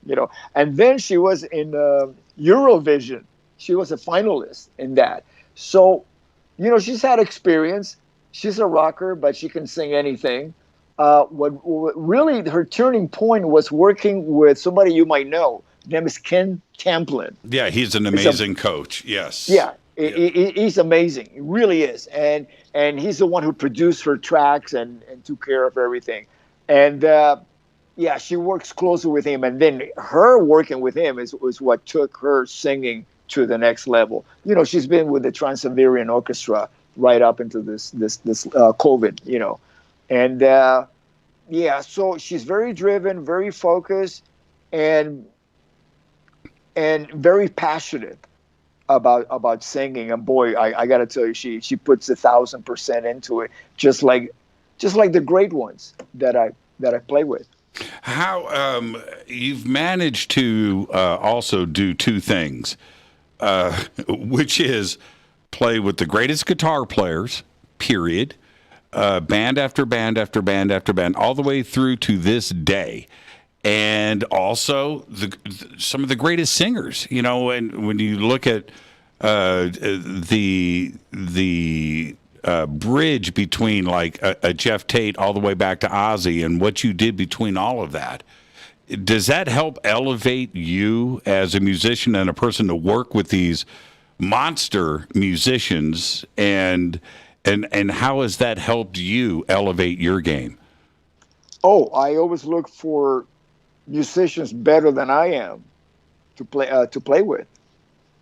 I learned so much from that. I mean, I thrive on that. I want musicians that will kick my ass and bring their A game. I bring my A game. Going back to Get Back, that Beatles documentary. To me, it was. I learned so much about it, about humanity. Here you have like one, just about the greatest, most successful, influential rock band in the world. And what I noticed is as soon as they lost Brian Epstein, they were adrift. They didn't have a direction. They were going in different directions, but not a collective direction, And in episode 1, where they're trying to get it together in this film studio, and the place is all, it's too big, they're not comfortable, people walking in and out. And then they moved to Apple Studios, the Apple building. They put a studio down there. They brought them some new gear. So it wasn't really necessarily Abbey Road, the studio Abbey Road, but it was in their comfort zone because now they're in a recording studio. And then Billy Preston walks in. Now it sounds like the Beatles because they got somebody to impress in that room, Billy Preston. Mm-hmm. That everybody brings their A game, and prior to watching the documentary, I had heard interviews and articles about when Eric Clapton showed up for the While My Guitar Gently Weeps session that he played guitar, that the same thing happened. They started behaving, because, there's a lot of footage of them just like messing around. Maybe that's part of their creative genius, messing around with all these different songs or doing like different versions of like Love Me Do. Come on, you recorded that like 10 years ago, and you're doing like different versions. Well, you're talking about that documentary, but I watched, maybe you've seen it. There is a documentary out there of you up at Coverdale's house and everybody getting together to start a session there at the studio. And was that Slip of the Tongue? Yeah. Okay. And you guys all get together and slowly, you're saying hello, and there's a lot of footage of behind the scenes, but then it was time to get down. And what allowed you guys to get that focus that you're talking about with the Beatles? Because that album has not only stood the test of time, but you guys got in the zone, like for real, and it was all captured in that documentary. What was that incubator that allowed that to happen? I've watched some of the footage, and what it reminded me, it's when we started rehearsing, doing the pre-production for that record, Vivian Campbell was still in the band. And one day, he was gone. I knew it was coming. I got together with certain people from the organization and gave my 2 cents. And because, we had a really tight, we were in the zone on that tour, the 1987 tour. And sometimes, you don't want to mess with that chemistry, that right. Formula, because that creates uncertainty once that happens.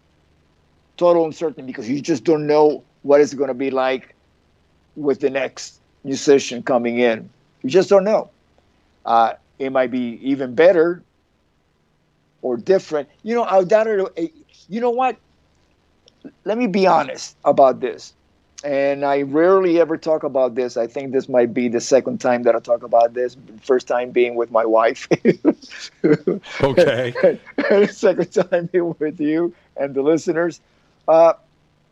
It's not that it was better with Steve Vai. Let's put it this way. It was different. It was very different when Steve Vai came into the band. He wasn't trying. Steve Vai was just being himself, and he brought that Steve Vai element to it. It was different. I love playing with Steve. Steve kicked my ass. I asked him to please kick my ass. And I spent a lot of time with him. I am fascinated by the whole world of Frank Zappa, in which he was part of that family. And so he was a constant source of information regarding that. And I learned so much from Steve, and I was completely inspired by him, but it was a very different band. It was not exactly the same band. And I'm glad it was Steve. If Vivian could not be there, I'm glad that Steve was the one that did it. And the way that people react today to those songs on that record, where they have become not only a staple, but they are part of rock and roll. The songs have stood the test of time. Not every band gets to have that. But what do you do when you're driving down the road and one of those songs comes on the radio? What's the memory? What emotion stirs? Wow. I don't listen to the radio on the car. I put on YouTube videos. In the car? While you're Joe driving? Dispenza to Greg Braden to But seriously, do you get the same feeling from those songs that everybody else does today? I mean, it is something that gets turned up every single time, and people stop and listen. And there's an emotion that is connected there. Do you get that same feeling? Yeah, it was a record out of time. It was ahead of its time when it was released, because Steve Vai brought in this proggy essence to the music, right? Because of that's Steve Vai, and so finally that record has 30 years later has caught up with time, so it's timely now. So 30 years ago it was kind of like, wow, this doesn't sound like Whitesnake. What the hell is this? Well, and you guys did some stuff with Gabriela, right? And went back. And what was that like? Did she bring the same emotion? She did for me, by the way. Did she bring the same emotion that Coverdale did? Well, it's and this is my perception from play. I played with a lot of female artists before, not just male artists only, and like if I hear. Of course, if you hear, let's say, a female guitar player and a male guitar player, it's kind of hard to tell the gender of the musician, because they're playing guitar. They're playing an instrument that the fingers are going to, the strings. If you play, high E, a female playing a high E or a male playing a high E is going to sound relatively. If you can't see who's playing, you would never know. Exactly, but singers. That's their instrument, the voices, right? And there's going to be a certain element, frequency-wise, resonance, that a female's going to have, and vice versa, that males do and don't have. It's a completely different instrument. I wanted to ask you this directly, and we'll come back after the break about this. But there's another thing that I want to recognize. We just had Randy's birthday, and he would have been 65, right? This year. And although, dying at the age of 25, and you were there for that tragic day, but his legacy and his memory obviously will never go away. His effect on generations, not just you and I back in 1981, right? But guitar players, young guitar players today recognize his talent. How does that make you feel that his memory is still here? Oh, I mean, I have different angles to my perception about that. As a bandmate, as a friend. Of course, you want the people that you love, your musical family, to be recognized. And when you're talking about somebody like Randy Rhoads, who has made such incredible contributions to music, not just as a musician or composer, but also as a human being, to be recognized to be inducted into the Hall of Fame this year. Yes, I know. That's what it doesn't get better than that. I mean, in the eyes of the industry, and the fans, and but see, Randy having been there, all of us that were part of that family at that time, we have the same love for Randy, whether a million people think of him or it's just us. It doesn't change anything. I could not respect and love Randy more than I can if one person is only aware of Randy or millions of fans are aware of Randy. Because my relationship with Randy goes beyond the people that were not part of that circle, very, very small circle. And part of that circle, of course, is Kevin DeBro and Frankie Banali, and those three are not with us anymore, and it's a rough thing to talk about, but it's also part of life. The odds of that happening, of the 3 out of the 4 and Quiet Riot no longer with us, it feels strange to me, and I miss them all greatly. Yeah, and with Kevin and Frankie, of course, our focus is about them being members of Quiet Riot. But with Randy, since I got to play with him in both Quiet Riot and Ozzy, and of course, Randy is a founding member of Quiet Riot. But what he did with Ozzy is what got him into the Rock and Roll Hall of Fame. Yeah, no question about it. Let's take our break right here. This is Fade to Black. I am your host, Jimmy Church. More with Rudy Sarzo right after this short break. Happy holidays, everybody. This is Fade to Black on the Game Changer Network and the UnX networks. We'll be right back. Stay with us.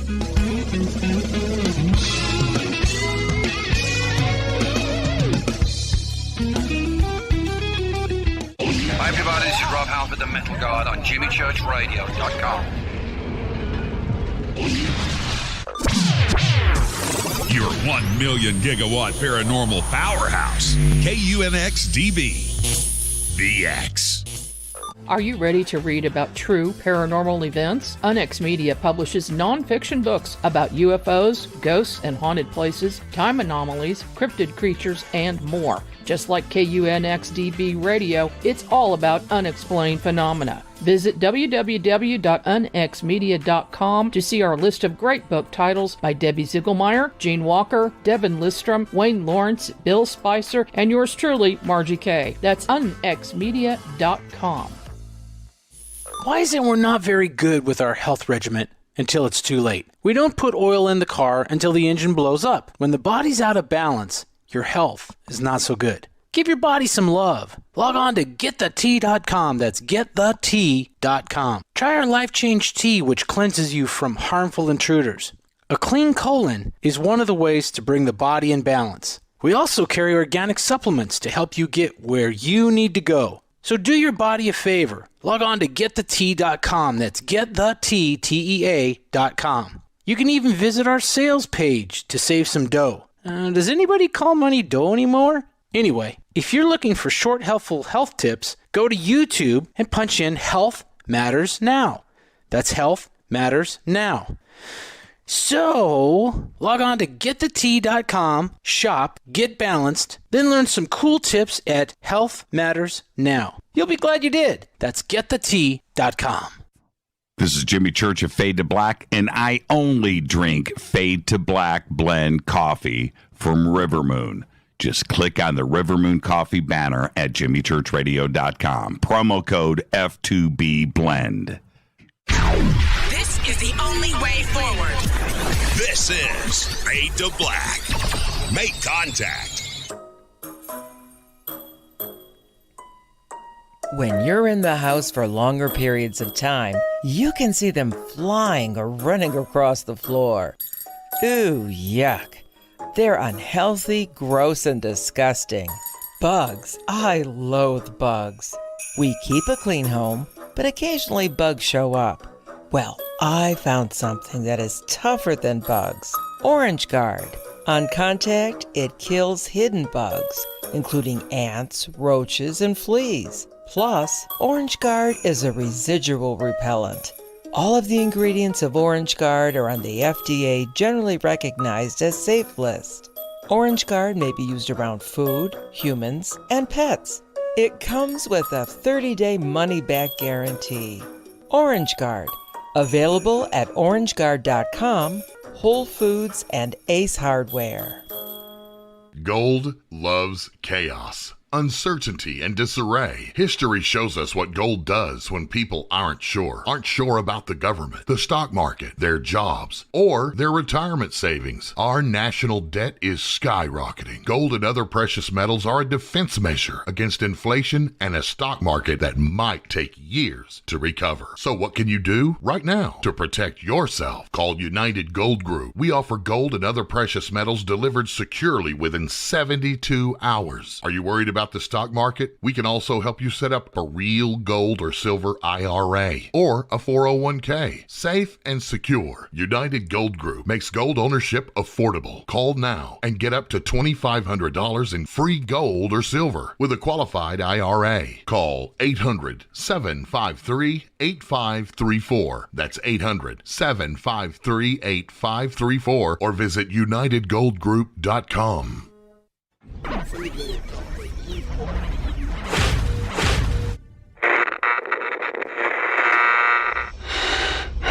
You want to know a secret?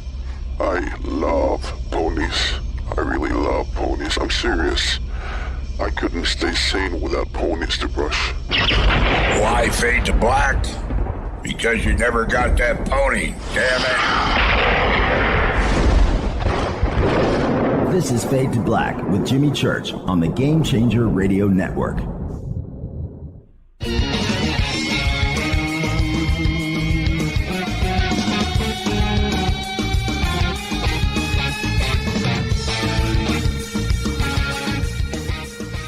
Welcome back, Fade to Black. I am your host, Jimmy Church. Tonight, our guest is Rudy Sarzo. Tomorrow night is our 8th anniversary special event. Stay tuned for that. Incredible night, and it is the season. And our conversation tonight with Rudy has been very interesting. And Rudy, check this out. Every musician that I've had on this show, Graham Bonnet, Dizzy Reed, Kurt James, Tracy G, Jennifer Batten, Doug Aldrich. I can go on and on. Every single one has got a UFO sighting they want to talk about. Jennifer Batten came on the show, Rudy. She goes, I see black triangles all the time, Jimmy. I go to all the UFO conferences. And everybody, have you seen a UFO? Yeah. What happened? It was 1982. They opened up for Ozzy. Not the band UFO. Oh, not the band. Oh, okay. Rudy's cracking jokes. He'll be here all week. I'm serious. Tip the waitresses. UFO was the opening band for Ozzy and the Diary of a Madman tour. Oh man, I haven't laughed that. Oh man, have you ever seen something strange in the sky that you can't explain? Is that better? It's I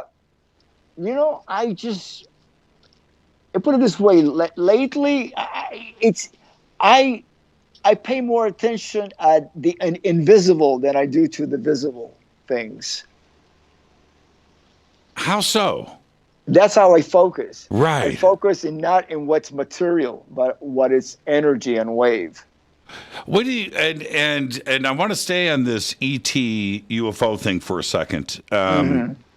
There's a lot of media attention, especially over the last 3 or 4 years, on the subject of UFOs, and it's never been like this before.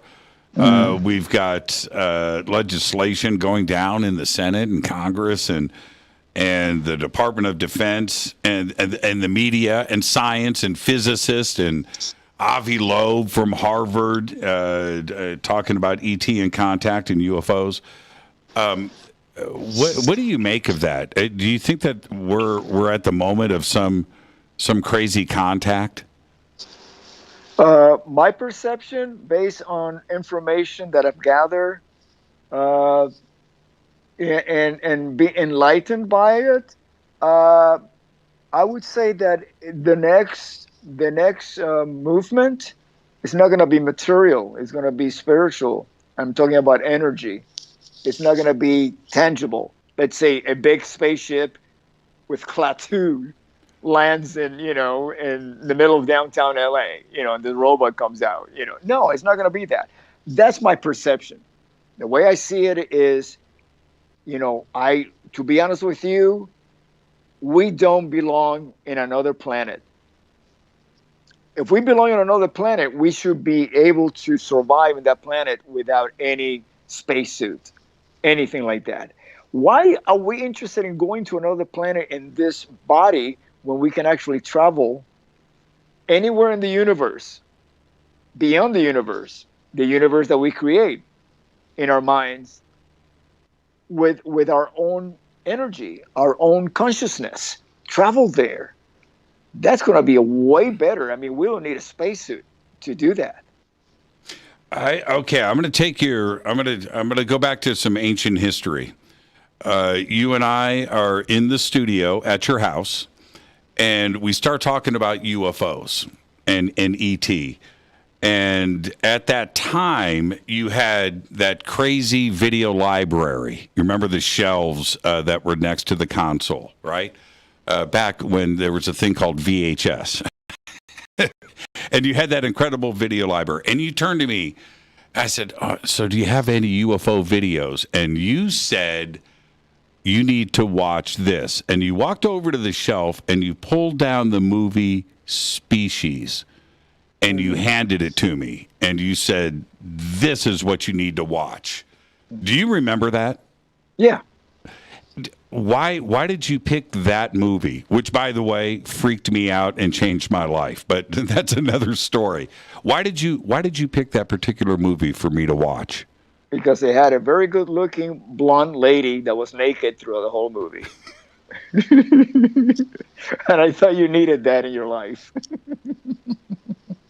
There was that.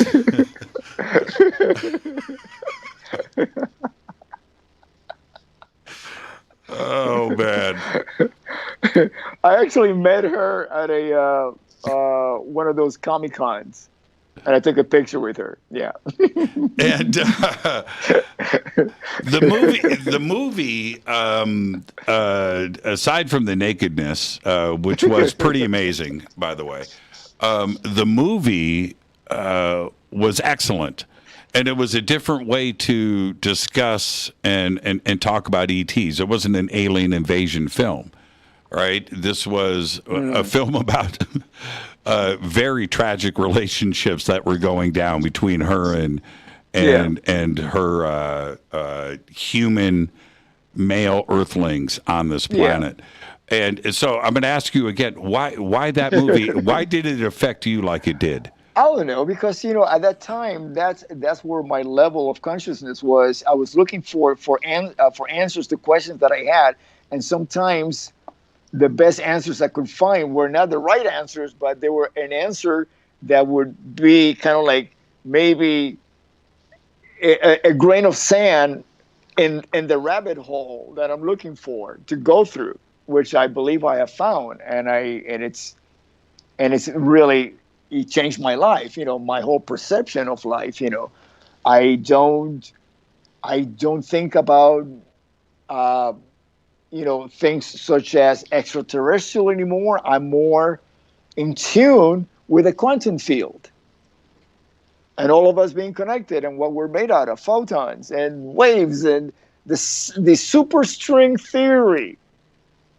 192 frequencies in one string that holds together photons, which is part of what we're made out of, that vibrate. If we can find those, I would love to hear those frequencies. And another thing about quantum physics, what it does that I think is so beautiful and why I'm really fascinated by it is the fact that it validates spirituality. It does. It does. Okay, let's stay right there. Rudy. The great physicists out there, I've had many on this show, okay?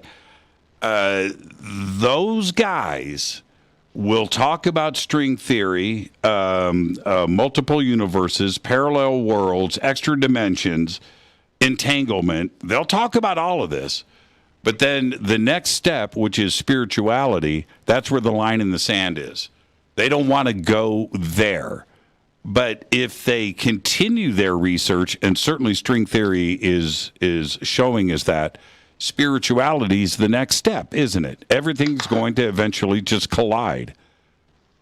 Nothing gets my attention like watching John Hagelin from the David Lynch Foundation, who their goal is to teach transcendental meditation across the world. That's it. Yep. John Hagelin is a quantum physicist, and he's so eloquent about explaining about transcendental meditation and going into the quantum field, drawing. That's why you're going down this, basically a funnel. It's like a pyramid.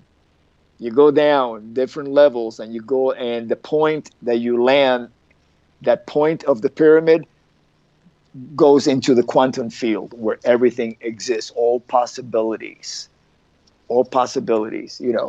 and that really gets my attention. That really gets me excited about being alive and the possibilities of how I can contribute as a musician, somebody who's actually dedicated my life to making waves, playing frequencies, with so many different artists, so many different wonderful artists, and made so many records, and I can tune in the radio, and once in a while I can hear myself creating frequencies around the world. The fact that you're doing a show live means that people around the world are tuning in, and not just tuning in, they're tuning into the frequency of our conversation. And hopefully they're vibrating along with us globally. It's not about now having a local radio station that people just listen to, like, let's say KLOS back in the day. Right. We'll listen, and then another radio station in another city, but now you have the planet vibrating to our conversation. That's what really excites me about it being alive today and at this moment where I think wonderful things can be achieved if we really go follow the path of the universe, the order of the universe. And remember, what about the E word, entanglement? Entanglement. Yes. Right? It's the big one. Quantum entanglement, yes. Yeah. Without that entanglement, that's synchronicity. That song Synchronicity. By the Police? From the Police? Yes. It's about that. Quantum entanglement. Things happening at the same time in different parts of the planet, all being synchronized and tied together. Yeah. It's part of the human experience. Just the fact that, with waves, with music, I can, let's say, okay, the Randy Rhoads experience, perfect example of quantum entanglement. Randy, over 40 years ago, recorded these records. They get played now, not just on people's their personal collection. No, it's Spotify, YouTube. You don't even have to go to the store and buy it anymore. You could be a starving musician and have this library of music to learn from at your disposal right there in real time.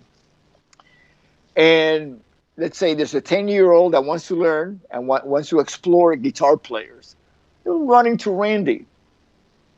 And you go, wow, this guy's amazing. And I know this because this kid will probably send me an email or a message on Instagram telling me about Randy, right? This kid doesn't even know Randy's dead yet. He doesn't know yet that he is dead. His music is alive because It's his music. Mm-hmm. So he's having the quantum entanglement experience with Randy in the quantum field. Not as humans anymore, but it's the music, it's the vibration, it's the resonance. What does Randy's music mean to him? At some point, he'll learn that Randy's no longer with us. And he'll feel the same pain that a fan felt when they tuned in the radio March 1982 and heard it in the news on the radio that Randy had passed away. The other day, I went, and this is about a week ago, and I went and really listened to Diary of a Madman, the song. And I started to, like never before, when I learned how to play that song on guitar as a kid, I'm in a natural meter. I'm feeling it naturally. I don't understand the odd time signatures. I'm not counting. I'm just learning it naturally and learning it by feel. But a week ago, maybe 2 weeks ago, I went and started, and I'm counting, and I'm like, wait a minute here. This is a 4/3? Right? I'm doing the count, and naturally everybody can vibe to it, like you're saying, right? They can entangle to it. But we're talking about some of the most articulate orchestral vision into one of the most dramatic rock tunes that's ever been. It's got choir, it's got strings, but it's also heavy metal. It's a rock and roll tune. Those odd time signatures for you, did you play those naturally, learning them live, or were you counting like a 4/3 and trying to resolve a 7 over over what seems like a natural 4/4? I grew up in Cuba with syncopation. Afro-Cuban music is filled with odd times, so it was very natural for me. It's always been natural because that's the core of Latin music. Odd times, where you have different instruments playing different times.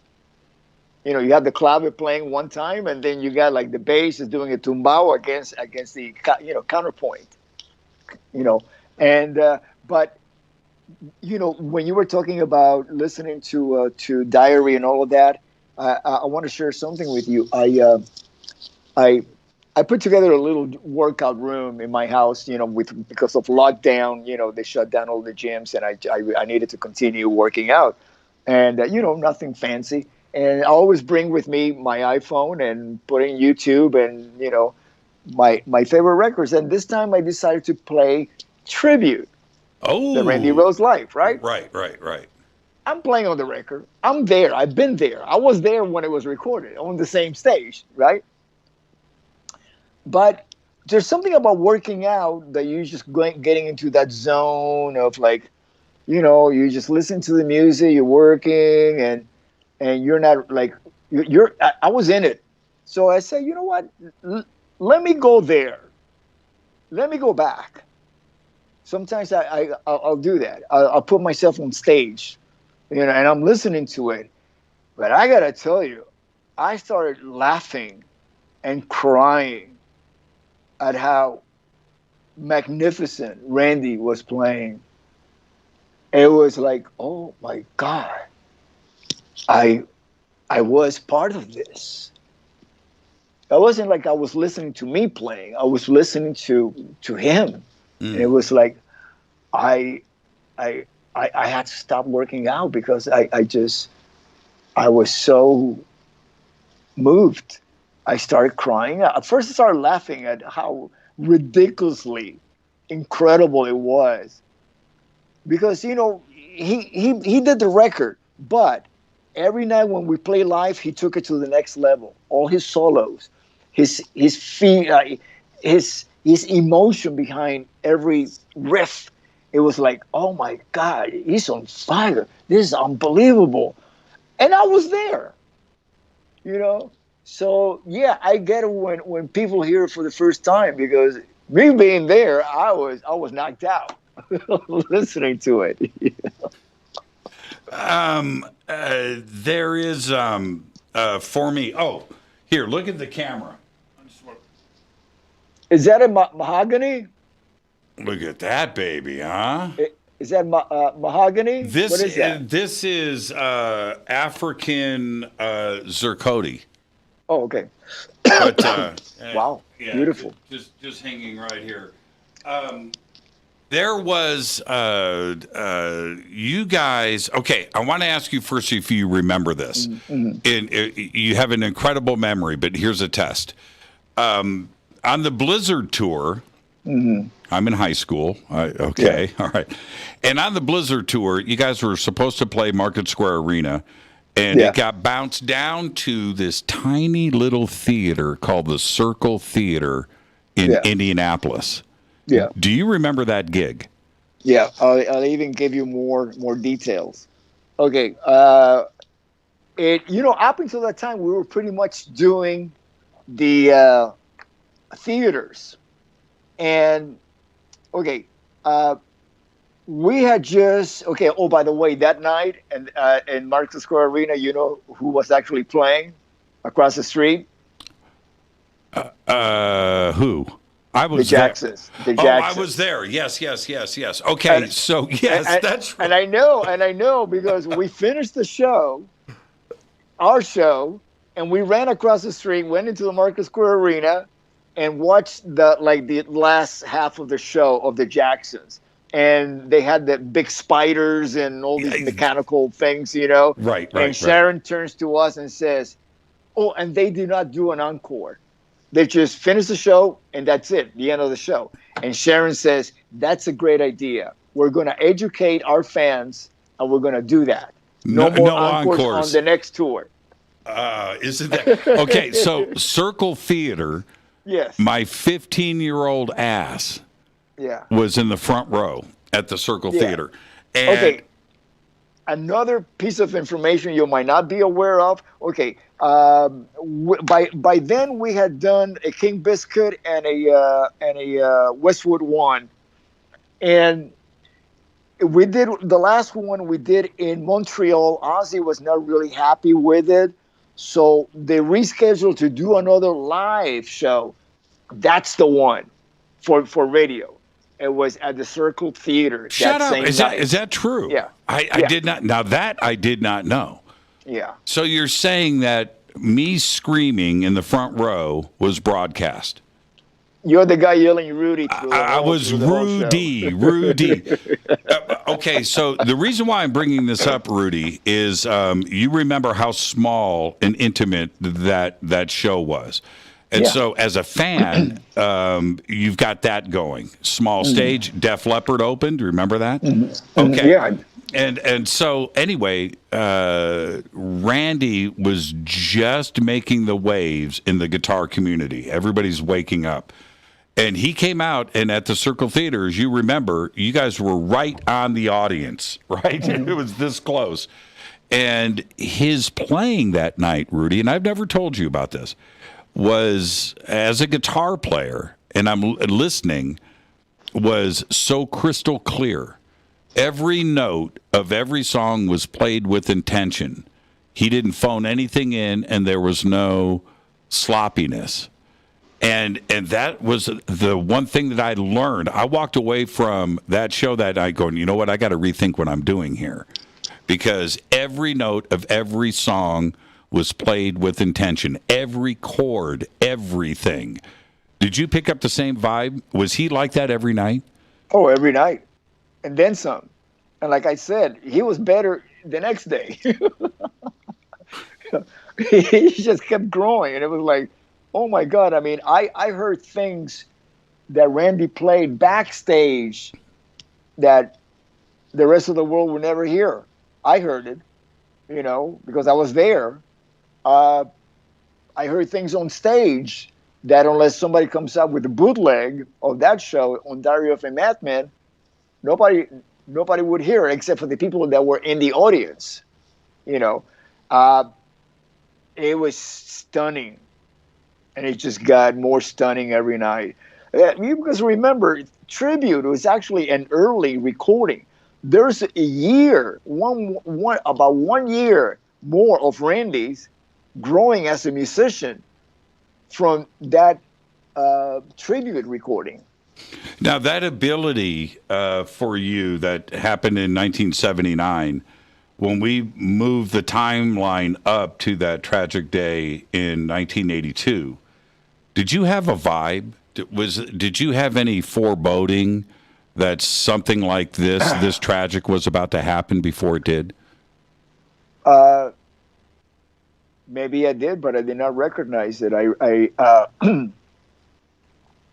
We were in the tour bus. We were riding. We had a bus driver. We were riding from Knoxville down to, this final destination was Orlando, but we wound up on Kissimmee.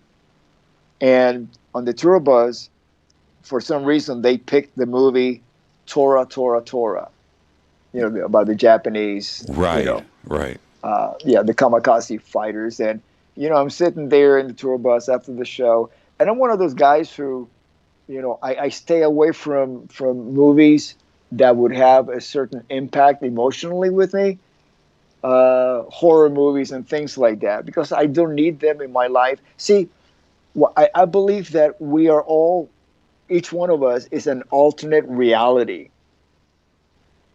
I could be you. I could be right there doing exactly what you're doing, but I'm not. I'm doing what I'm doing. Or you could be doing what I'm doing. Right. Or anybody else in the world. We're all each other alternate realities, and we're fractals, right?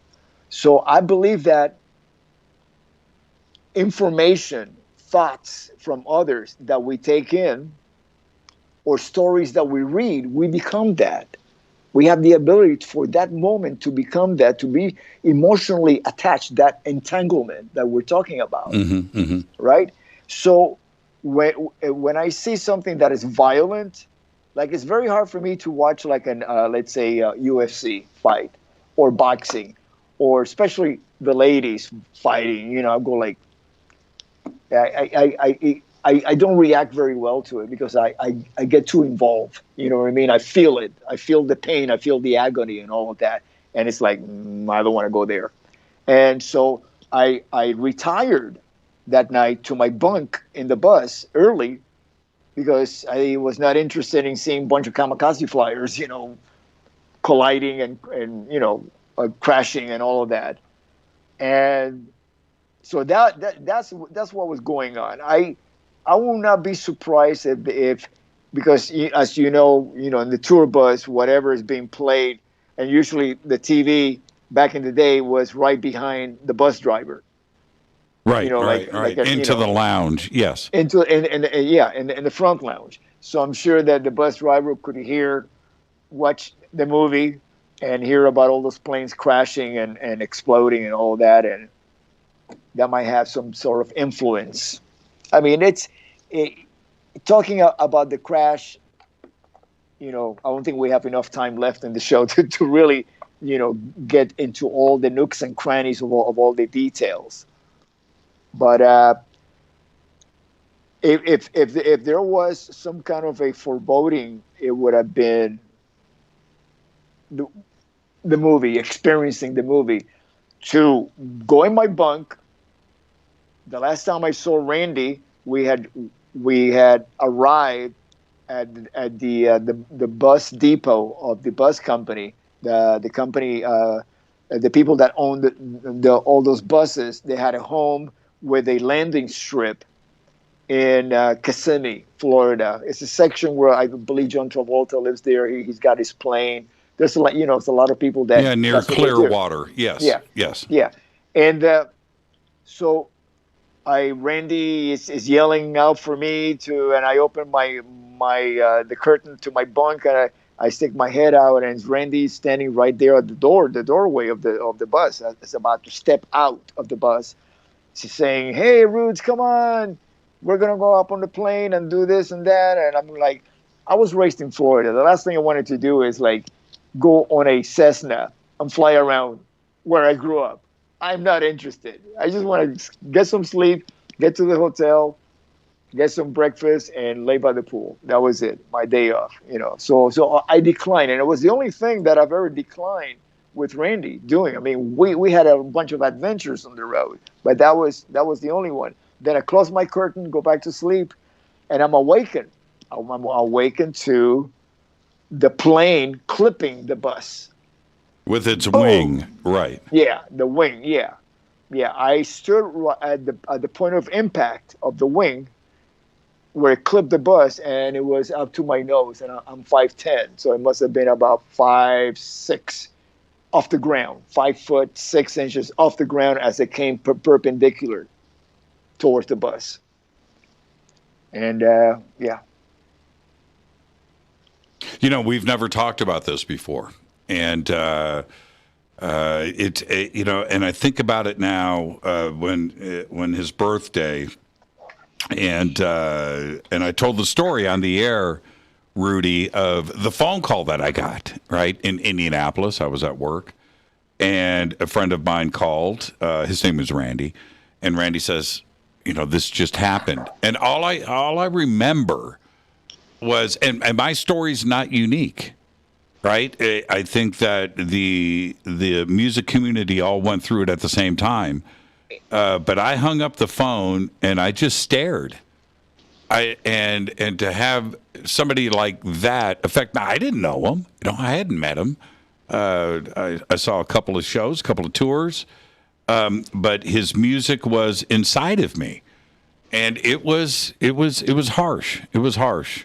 And I don't ever want to have his memory fade, and I will do my part to always remember Randy Rhoads. And I want to thank you for sharing that story with us. Yeah, you know, we're just talking about things that rearrange, you know, frequencies that will rearrange your DNA and frequencies that will rewire your brain, you know, and that playing with Randy did that for me completely. And what an amazing experience to experience that every night. You know, my DNA was rearranged to what it is today, and my brain rewired completely. Yeah. You have a great smile, my friend. Happy holidays. Give my best at Beck. I sure will. Thank you. And I look forward to the next time you're on the show. Hey, I want to come on your show. Okay. Yeah. No, I'm serious. No, don't just say okay. I want to come on your show. All right? Okay. You're the best, Rudy. Happy holidays, my friend. God bless you. Right back at you, Rudy. Rudy Sarzo. This is Fade to Black. Thank you, Rudy. What a great conversation tonight. I'm going to take a quick break. And again, while Rudy is still there, thank you so much, Rudy. Have a great night. This is Fade to Black. I'm going to open up the phone lines next. I'm your host, Jimmy Church. 747-228-2051. I'll be right back.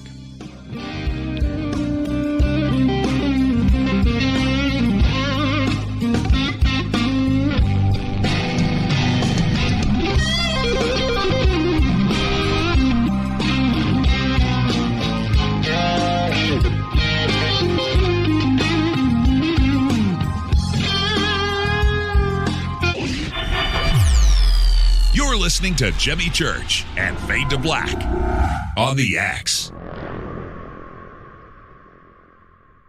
Hey, what up, y'all? It's your girl Vivica Fox here, and you are listening to my boy, Jimmy Church, on JimmyChurchRadio.com.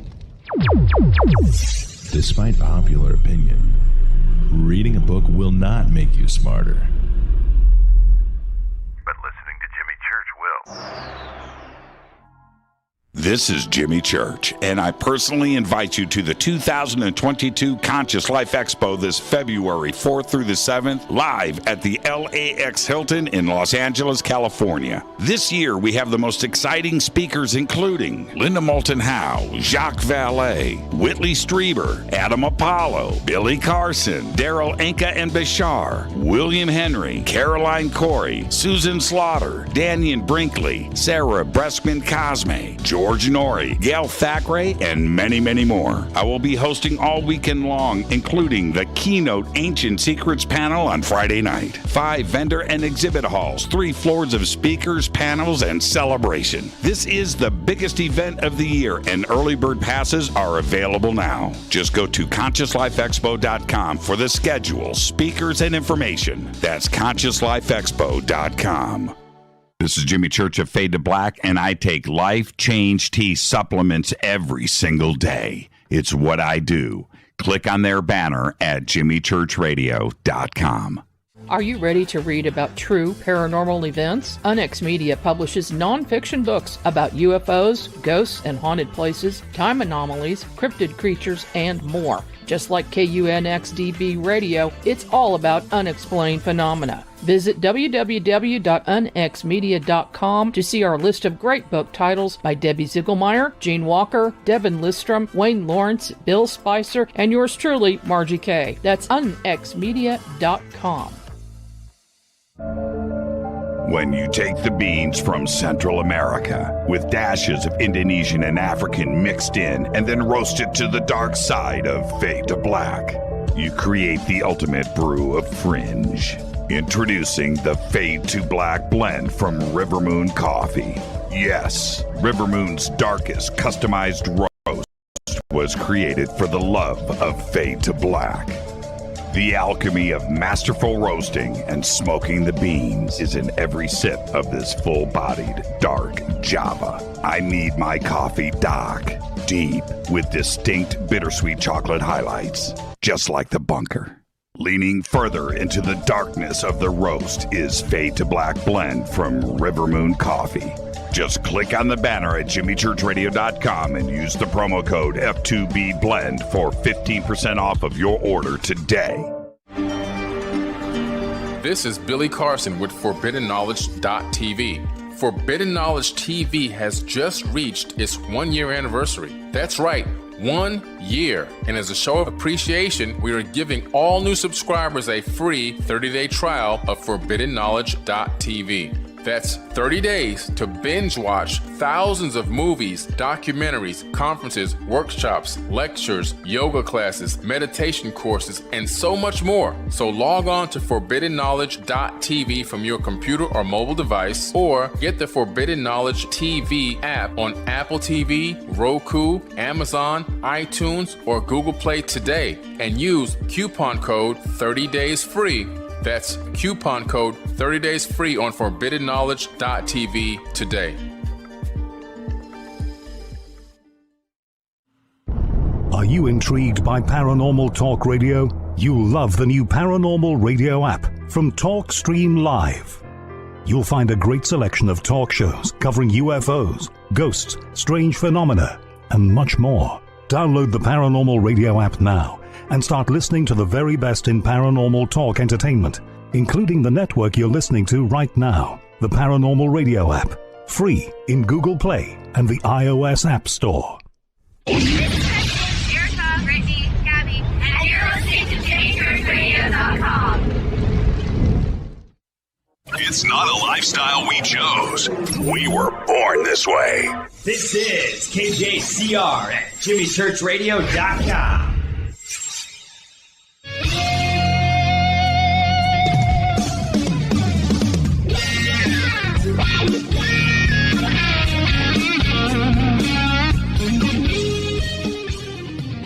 Welcome back, Fade to Black. I am your host, Jimmy Church.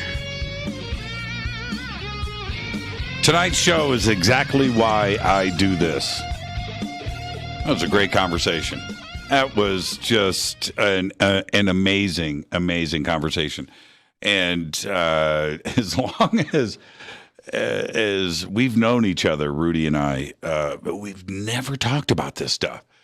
And Rudy dropped a few words tonight that opened up my eyes. Pineal and Greg Braden, right? I was like, what is going on here? And wow. So this happened in real time, and I hope that everybody appreciated the conversation tonight as much as I did. That was absolutely incredible. So many things we left on the table, but I look forward to the next time Rudy is on with us and we can stay on one side. He wanted to stay quantum physics all night, and I could have done that too, as well, as you know. But I wanted to talk a little music too, and get some of that in for everybody that you're expecting that from Rudy. So there you go. Things got pretty emotional there towards the end, and I could see it. And wow, I didn't want to go there, but it naturally went in that direction, and there you go. But Randy, it means a lot, not only to all of us, but certainly to Rudy. So there you go. All right. He dropped Greg Braden tonight. And wow. That incident with the movie Species, that really happened. And I remember, this is the crazy thing. I remember all of this.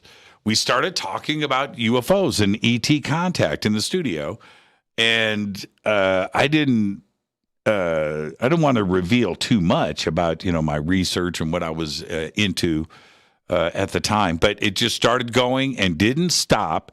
And back then, we had the studio. It was on the second floor of his house. I think he had like a 3-4 story house. And on the first floor above the garage, the entire first floor was wide open. So half of this main room was our studio, and it was pretty big too. And then, but on the other side were these shelves of videos, just hundreds and hundreds and hundreds of videos, and those went over. And so I said, "Hey, man, you have any UFO videos?" And he said, "I do." And I said, "What should I?" And he walked up. Out of all of these videos there, he pulls down Species. And he said, "You need to check this out. This is this." And I put it down, and it was sitting there staring at me. We're working. We're mixing a record or doing something. We're working, but I couldn't wait to get home and put in this videotape that he says is the one, and it was the movie Species. And wow, the movie blew my mind. It still does. I watch it now. I have it. I own it. But I watch it now, and it affects me the same as it did then. And he knew.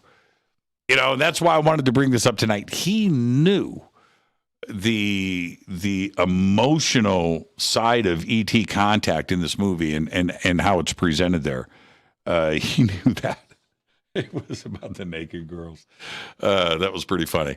So yeah, and but other than that, I don't think Rudy and I ever talked about spirituality or consciousness or the community or UFOs or ET ever.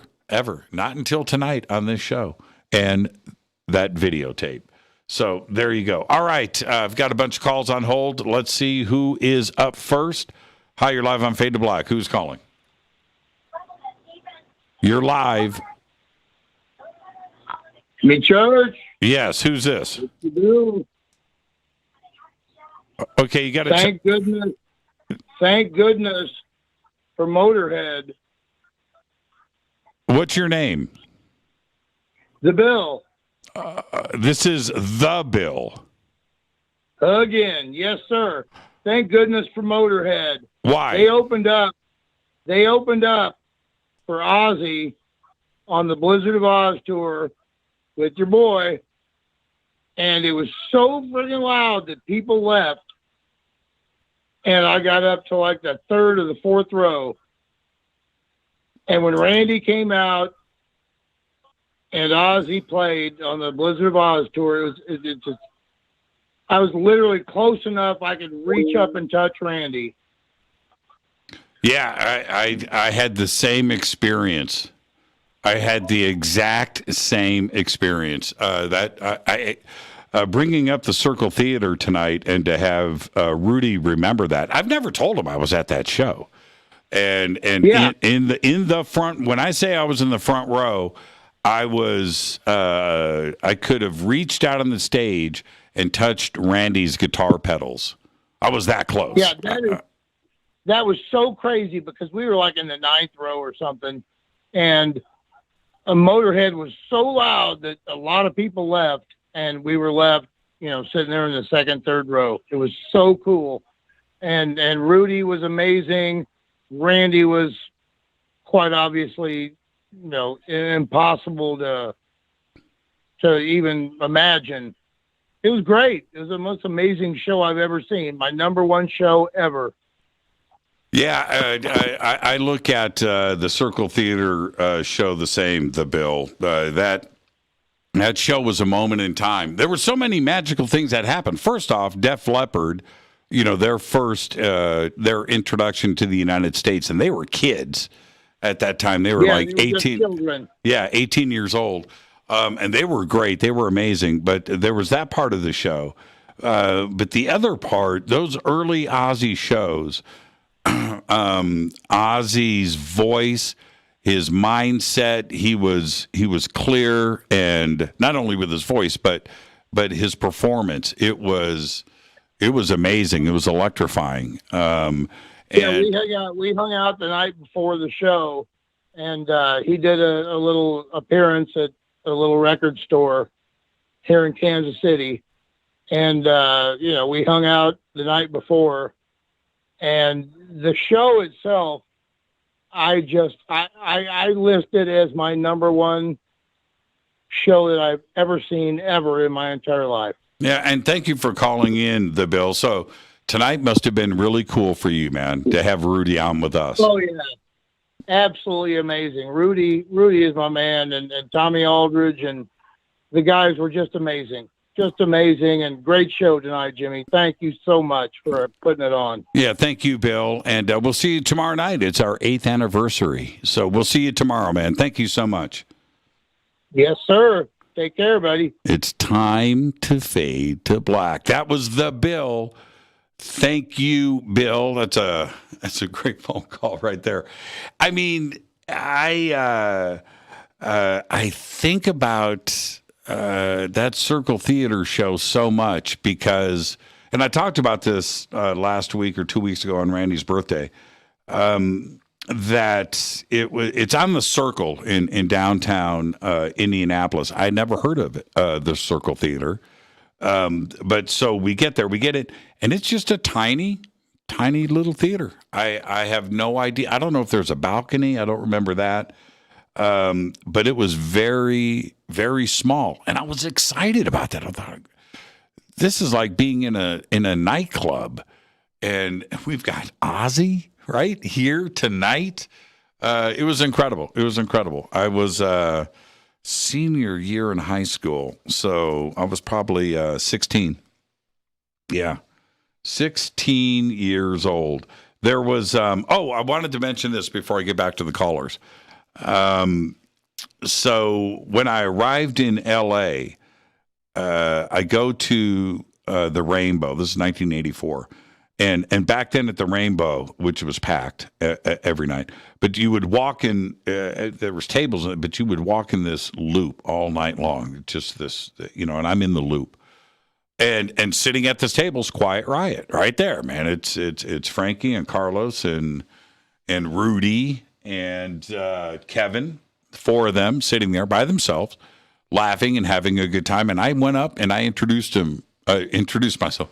Hey, I just got here from Indiana. and their reaction was priceless, man. Anyway, so that happened. It was a few years later. I'm going to go to like 1988. And Paul Diarmas, I did bring this up with Rudy tonight. I should have. Paul Diarmas was the haircutter, the hairstylist of the Stars. Did everybody. And one of his clients was Whitesnake, and I knew that. and this was, things were taking off. The videos, Tawny Katane, the ginormity of what Whitesnake was, especially at that period, was crazy. And Paul and I, he cuts my hair, but we're also best friends, and he was managing a band that I was mixing and recording at the time called Detective, Michael Monarch. And we go, Paul gets tickets to go see Sam Kinison at the Wiltern Theater. Now, I'm going to say this is 87, 88. And so we get to the Wiltern, and we have these VIP passes, and we're upstairs. And Paul turns to me and he goes, "Hey, here's your twin brother, Rudy Sarzo." And I said, "Oh, yeah." And he's standing, and he goes, "Yeah, come on." And so he brings me up and introduces me to him. And I was thinking about that tonight when Rudy, and that's when we first met. And after that, Rudy and I just became friends. We just, for some reason, kept running into each other all the time, to the point where it was like, man, let's just start a studio together. Let's do this. Let's do that. And things just took off. But it was Paul DeArmas that did the formal introduction. All right. I forgot all about that till right now. I should have brought that up with Rudy. I wonder where Paul is today. Let's go back to the phones. Hi, you're live on Fade to Black. Who's calling? You're live. Hello? Yes. Hello? Yes, you're live. Turn me down in the background. Okay, okay, just a sec. Okay, you got to be ready, man. You got to be ready. Yeah, I got it. Okay, who's Okay, I'm calling? ready. Who's calling? This is Vader Lord. I was just calling you about, I sent you the pictures on your email, and I was just wondering if you got them. Oh, okay. Hold on. That's a whole nother computer screen. Okay, let me bounce over here. And, oh, yeah, Vader Lord. Here it is. Let me see what you have sent me. It's a couple of, okay, it's, oh, wow. Whoa. I wasn't expecting this.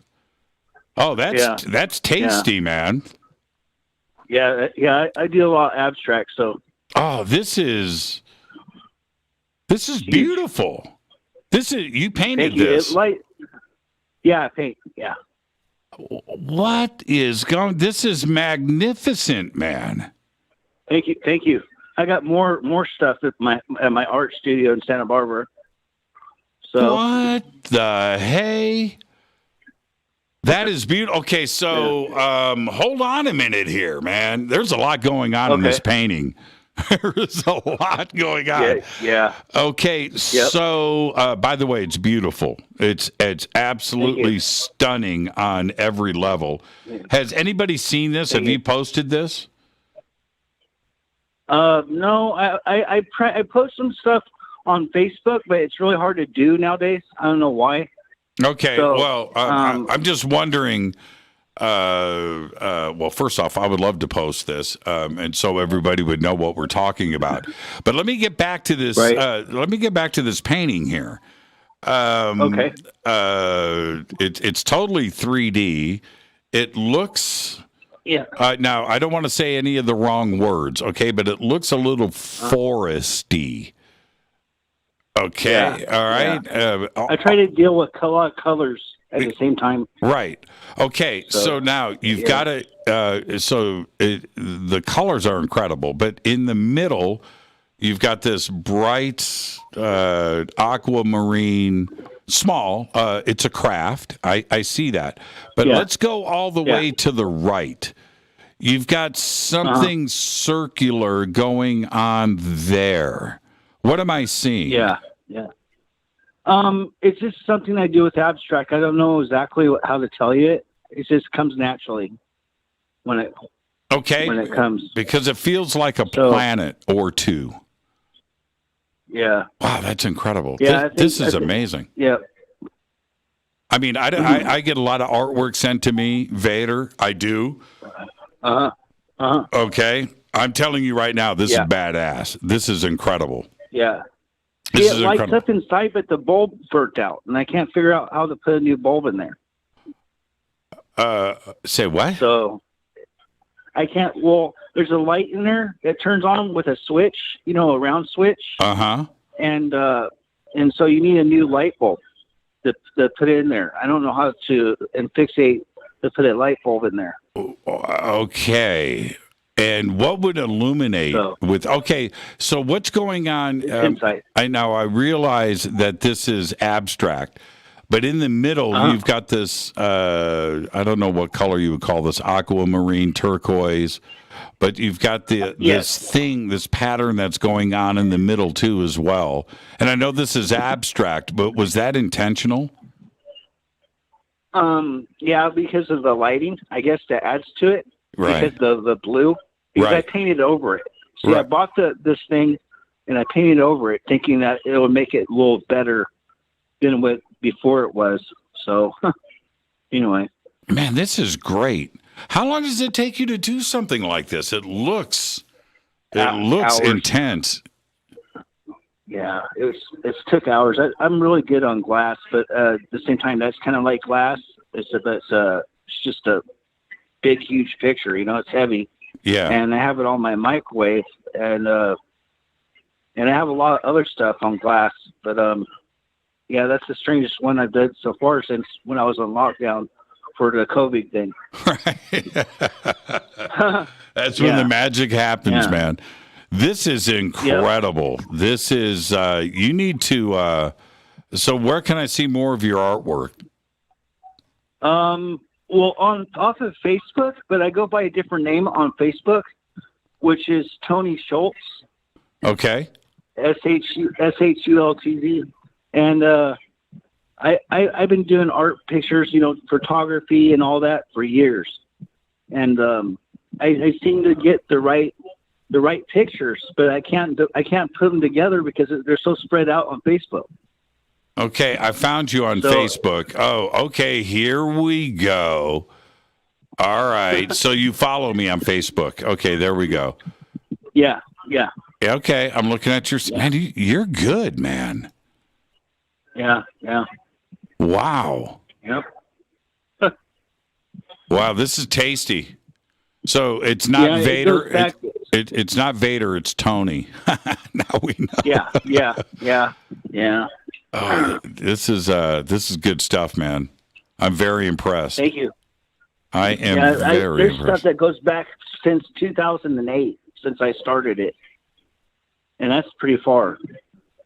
I mean, like, I used to experiment for 2 years straight, not going anywhere, and I would stock up on food and just do art and pictures and lighting and different stuff. Yeah. Dude, experimenting, Yeah. So it's like. I just can't take my eyes off your stuff. And I'm right at the end of the show. Tony, this is incredible, man. Thank you. Yeah, you've got talent. You've got some real talent. You've got the gift. That's incredible. Thank you for sending that to me. And you've got my email, so let's talk a little bit more off of the air.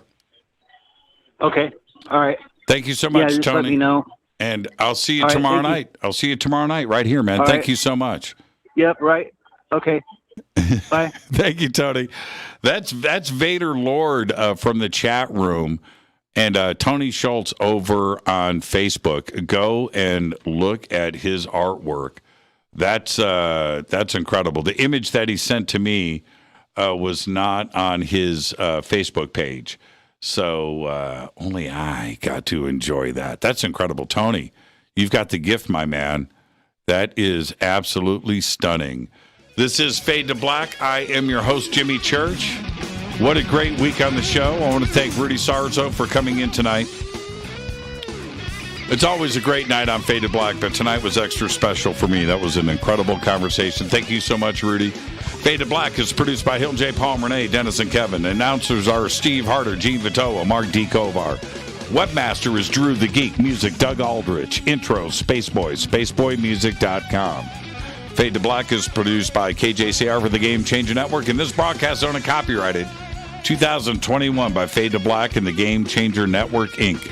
It cannot be rebroadcast, downloaded, copied, or used anywhere in the known universe without written permission from Fade to Black or the Game Changer Network. I'm your host, Jimmy Church. Tomorrow night, our 8th anniversary special happens to be on a Fader night. So I'll see everybody tomorrow. Let's celebrate together. Until then, I want everybody to be safe. It's time to fade to black.